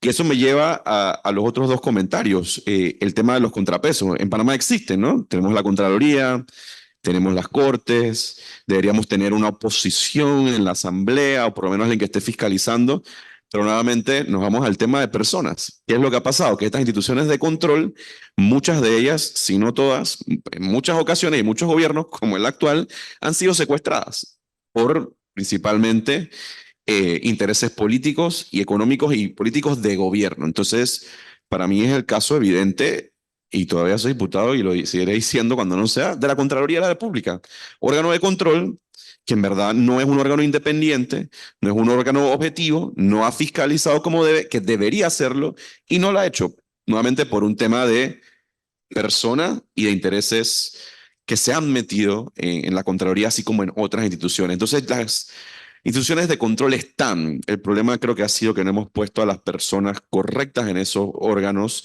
porque no ha existido quizás la voluntad. Y eso va conectado con el tercer punto, ¿no? Vamos a poder modificar el reglamento interno de la Asamblea, vamos a poder eliminar el Foro Penal Electoral. Yo creo que ahí tienes que ver tres cosas. Lo primero, ¿qué va a pasar el 1 de julio? El 1 de julio vamos a saber cómo se van a cuadrar las diferentes organizaciones políticas dentro de la Asamblea Nacional. ¿Será que la bancada Vamos logra conseguir 36 diputados junto con otros para que la Junta Directiva de la Asamblea Nacional tenga representación de Vamos? No lo sé. ¿Será que las otras fuerzas políticas, RM, PRD y otras se van a aliar y ellos van a tomarse la Junta Directiva de la Asamblea? No lo sé. Yo creo que el 1 de julio tú vas a saber por lo menos una idea de quiénes van a tener la mayoría, qué agrupación va a tener la mayoría en la Asamblea Nacional. Y eso te va a dar una idea de lo que va a venir en cuanto a proyectos, propuestas, reformas, si son anticorrupción o procorrupción, eso lo vamos a ver. Pero segundo, yo sí creo que también la presión ciudadana funciona. Y ahí Salvador habló de que, bueno, en la Asamblea se da las negociaciones, se da los intercambios, los puntos medios, pero también creo que se le quedó por fuera un factor, no sé si lo incluía dentro de eso, pero estando en la Asamblea, una bancada minoritaria de 4 diputados, vimos como muchas veces nosotros no teníamos fuerza adentro, pero el respaldo ciudadano para que ciertos proyectos de ley avanzaran era tan pesado, tan importante, que lográbamos con eso entonces poder sentarlos en la mesa y exigirles y pedirles que ciertos proyectos se aprobaran, ¿no? Entonces, lo que te diría es, aún así quizás si el 1 de julio la Asamblea Nacional va para cierto lado, eso puede cambiar en la medida de que los ciudadanos todos aquí y el país se empodere, salga, manifieste en contra o a favor de algo, como se vio también con el tema, por ejemplo, minero. Entonces, yo creo que no todo está escrito en piedra y con ese último mensaje cierro que el poder ciudadano es enorme. Yo creo que el mayor secreto guardado de los diputados es que a ellos digan lo que digan, les importa la opinión de la gente. A mí muchos diputados me decían, no, hombre, no, eso nadie lo ve en mi comarca, nadie ve las redes sociales allá en mi comunidad, a ellos no les interesa. Mentira, falso. Yo los veo scrolleando en las redes cuando están ahí sentados en sus pupitres y sobre todo, esta elección fue resultado de que sí le importa. ¿Alguien más? Harry, Sabrina. Harry, por favor. Telegráficamente otra vez. Reglamento interno. Yo creo que esa es una de las grandes... Yo creo que difiere un poco, bueno, tú estás adentro, tú lo sabes mejor, pero yo creo que las expectativas esta vez son distintas. La bancada independiente eran 5, luego fueron 4 y más o menos quedaron en 2 y no había mayor expectativa de que generaran mayorías y que fueran responsables de algunos cambios posibles en la Asamblea. Yo creo que ahora con esos 19 más 3 de Moca, yo creo que hay la expectativa de que tengan la posibilidad de atraer a otros diputados y lograr unos cambios. Solamente con denunciar y movilizar a la calle no creo que sea suficiente, pero el tiempo lo dirá y tú lo sabes mejor, Gabriel, seguramente. Lo que decía el compañero, no, yo creo que si entendí la pregunta o el comentario, no es justo por una diputada que no nos gustó o que no le gustó, que era diputada mujer y de libre postulación y que, digamos, lo hizo mal, eliminar la posibilidad de otras mujeres, ¿no? Porque, a ver, si nos ponemos a ver la cantidad de hombres que lo han hecho mal, a nadie se le ocurre decir que los hombres no deberíamos hacer política. Yo creo que así como hubo a nivel Ábrego, que no le puede haber gustado, luego vino Ana Matilde Gómez. ¿No? También hay que aprender a utilizar las figuras y no hubiera habido Gabriel Silva y Juan Diego Vázquez sin Ana Matilde Gómez, que enseñara que eso funcionaba. Sobre la pregunta de Alfredo, ya con esto cierro, sobre los partidos. Miren, hay que recordar, haciendo un poco de historia, esos partidos que hoy nos parecen que hoy anquilosados, protectores del status quo, en su momento fueron portadores de cambios. El Partido Panameñista como el PRD. Luego en el periodo democrático, pues obtuvieron otro papel en el sistema político. Yo creo que eso es el llamado que tienen ahora. Bueno, esos partidos tienen la obligación de volver a sus raíces si quieren sobrevivir y poder asumir banderas de cambio democráticas sin dejar de ser lo que son. Al contrario, volviendo a las raíces, he dicho. Y los partidos nuevos que van surgiendo como MOCA, que yo creo que tomó la decisión correcta de pasar a ser de libre postulación a ser partido, y ahora Vamos, que parece que hay un consenso, que se parece mucho a un partido que solamente le falta legalizarlo, pues tienen la responsabilidad de asumir esas agendas de cambio. De eso se trata. Son estos partidos, no hay otros, no son los que están en los libros, sino que son esos los que necesitamos que cambien y que hagan una lectura correcta del momento que estamos viviendo.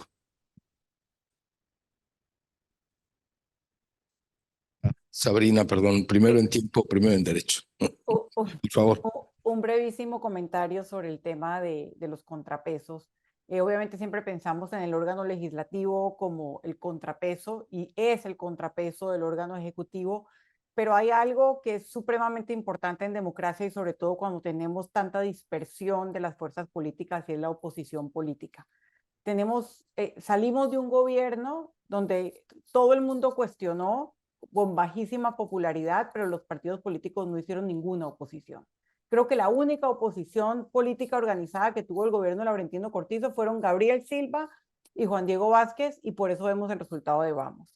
Entonces yo sí creo que es importante valorar el discurso de Ricardo Lombana el día de aceptación de su derrota y de decir, yo estaré aquí con el movimiento Otro Camino y me constituiré en oposición política. La oposición política no significa oponerse a las buenas cosas que necesita el país, pero sí una rendición de cuentas sobre las promesas que pueden ser incumplidas o sobre cuestiones, como bien lo hemos mencionado ya varias veces, como el tema minero o como temas importantes para la paz social y la democracia.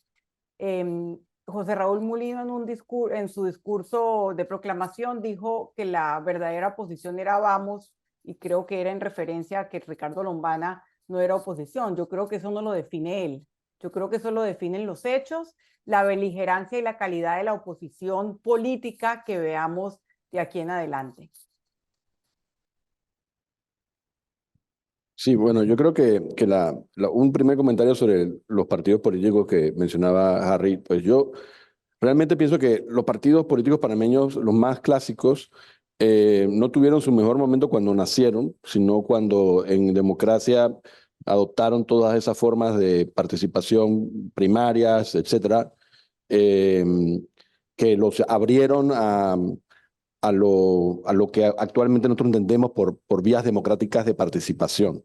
Y en ese punto, ahora mismo, tienen que ver en ese periodo de auge de su vitalidad democrática, quizá a lo que tienen que remitirse con entusiasmo para tratar de relanzarse, ¿no? a la captura del afecto y del voto de los ciudadanos panameños.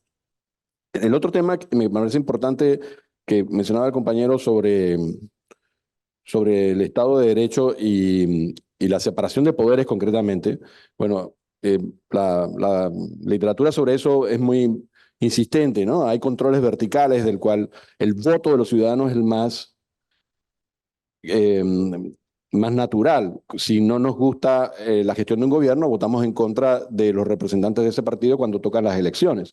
Pero ese mecanismo tiene la dificultad de que en el caso nuestro es cada 5 años y no termina tampoco de ser más que un reemplazo de autoridades, dado que ni siquiera el candidato presidencial puede ser el presidente que tuvo la gestión que queremos castigar con el voto castigo, sino terminamos castigando es a sus sucesores en la dirección política de los partidos que él representaba. Son los mecanismos horizontales que son los que nos acompañan regularmente, ¿no? Ya se mencionó aquí la Contraloría, la Defensoría del Pueblo, los propios tribunales de justicia, y así como eso, muchísimas otras entidades que tienen algún rango constitucional y otras no tanto, y que controlan al poder de manera constante en los 5 años del mandato, en el caso panameño, y que al mismo tiempo nos brindan oportunidades de actuación como ciudadanos, porque podemos concurrir ante ellos para activarlos en el ejercicio del control. Pero el diseño de esos mecanismos también tiene a veces dificultades para que opere correctamente. En el caso del Contralor, por ejemplo, toda la expectativa de que la Asamblea Nacional designe un Contralor se enturbia un poco con el dato de que el Contralor forma parte del Consejo de Gabinete. Entonces estamos hablando de que un Ejecutivo tiene que plantearse si ese Contralor de la República va a ser corresponsable de las políticas públicas y va a estar participando, presenciando de las deliberaciones. Eso es una rareza, yo creo que en el caso panameño, que tiene que ser abordado con el rediseño de las reglas. Dicho sea de paso, los delegados del Contralor también participan en todas las juntas directivas de todas las entidades autónomas, están ahí presentes en la toma de decisiones. Entonces, ¿cómo uno va a fiscalizar apropiadamente? Alguien diría, bueno, es que estando fiscalizan, sí, pero está en el proceso de formación de la decisión, no a posteriori, como para poder darle curso luego que se toma la decisión. Eso es un problema, yo creo que puede ser debatido con amplitud. Pero también me parece relevante el hecho de que la separación de los poderes es muy distinta en los sistemas parlamentarios, en los sistemas presidenciales, y en el caso de los presidenciales hay también variedad o articulación de la separación de los poderes para controlar mejor a los órganos ejecutivos. Algunas veces esos controles no son muy intensos o conviven con un poder exacerbado del presidente de la República. Es lo que se llama hiperpresidencialismo. Y en el caso panameño hay muchos rasgos de hiperpresidencialismo. Como decía el diputado, también es cierto que con el mismo diseño constitucional, incluso en un caso de hiperpresidencialismo, el comportamiento de un presidente puede ser mucho más amigable, promotor del consenso, dialogante, con las mismas reglas. Y entonces podemos tener presidentes que son famosos por su talante autoritario en el marco del régimen presidencial, o que son famosos por su constante llamado al diálogo como parte de su estilo de gobierno. Entonces, ahí hay un espacio donde se expresan las distintas personalidades de los presidentes, pero institucionalmente tienen ya de por sí mucho poder. Y un último rasgo que tiene que ver con lo que dijo también el diputado, y con esto concluyo, y tiene que ver con los reclamos que contemporáneamente se hacen a las constituciones en América Latina, de parte de aquellos que reconocen que uno no puede sencillamente reformar el Ejecutivo dándole mucho más poder al órgano legislativo. Fíjense ustedes que el tradicional abordaje de este problema del poder excesivo de los presidentes es darle más poder al órgano legislativo. Entonces, hay países que tienen experiencias con su órgano legislativo más o menos traumáticas y les parece que ese no es el camino. Pero donde la teoría democrática ha hecho énfasis es que justamente si estamos en regímenes democráticos, el más importante poder de control es aquel que se pone sobre los hombros de los propios ciudadanos. Y empiezan a gestarse mecanismos institucionales como la revocatoria popular de mandatos y otras semejantes iniciativas populares para promover legislación o cambios constitucionales, de las cuales en Panamá hay algunas, pero no demasiadas, y sobre las cuales podemos apoyarnos con mucha más confianza probablemente que con el simple empoderamiento de los legislativos, aunque eso obviamente no tiene por qué descartarse tampoco. Gracias, Ana Carolina. Para cerrar, quiero hacer alusión a la pregunta de la señora sobre los caudillismos, y yo creo que es natural esa pregunta porque si nos ponemos a ver quiénes fueron, no uno o dos, vamos a ver quiénes fueron las 3 fuerzas políticas que creo que hay un consenso que son, al menos estadísticamente, las ganadoras de esto, que son los 2 primeros candidatos presidenciales, los partidos Realizando Metas, el Movimiento Otro Camino y la coalición Vamos. Tienen una característica que pareciera que son hoy día movimientos bastante centrados alrededor de figuras, o sea, de una sola persona. Entonces yo creo que el reto que tienen estas tres agrupaciones como mínimo durante el próximo quinquenio es ir viendo cómo se va descentralizando y cómo se van mejorando y formalizando sus estructuras para incluir otro tipo de liderazgo, o si vamos a estar ante movimientos y partidos políticos que siguen gravitando alrededor de una sola figura principal. Muchísimas gracias. Al final llegaron unas pocas preguntas por YouTube sobre la figura presidencial, sobre medios de comunicación. No vamos a poder tomarlas en cuenta. Una disculpa por ello. En cambio, un agradecimiento grande a todas y todos ustedes, al cuerpo diplomático, a los colegas de organizaciones sociales aliadas y sobre todo al Tribunal Electoral, que ha visto en nuestro instituto un aliado para provocar estos debates. Quedan todavía muchos temas, el de la reforma, pero por ahí se asomó otro también, el de qué va a pasar con las propuestas de reforma constitucional, incluso la modalidad con que se haría, la cuestión de género, sobre lo que en IDEA vamos a estar insistiendo todo el tiempo, y otros temas que quedan pendientes para volver a reunirnos. Quiero terminar agradeciendo además a Doris y a William y a los colegas del hotel por la magnífica labor que hicieron. Parece una cosa simple, pero yo lo vi en la mañana y no lo es, que esté Sabrina en el Zoom y nosotros aquí y las cámaras y el YouTube. Bueno, realmente parece magia eso y ellos lo lograron. Gracias a Ned Zambrano y su equipo de Información Ciudadana, las colegas, el colega que se ha sumado, Lisi, como siempre, muchas gracias, particularmente a Roberto Oj, Ana Elisa Miranda y Juan Carlos Yerbu de la misión de IDEA Internacional en Panamá. Pero gracias a ustedes, a quienes están aquí y quienes nos siguen en YouTube. Hay que recordar que gracias a la magia del YouTube se queda en la red o en la nube, lo quiera que sea, y por lo pronto se puede volver a ver o compartir. Si les gustó, compártanla y nos vemos muy pronto en la siguiente convocatoria. Esperamos los bocadillos ya.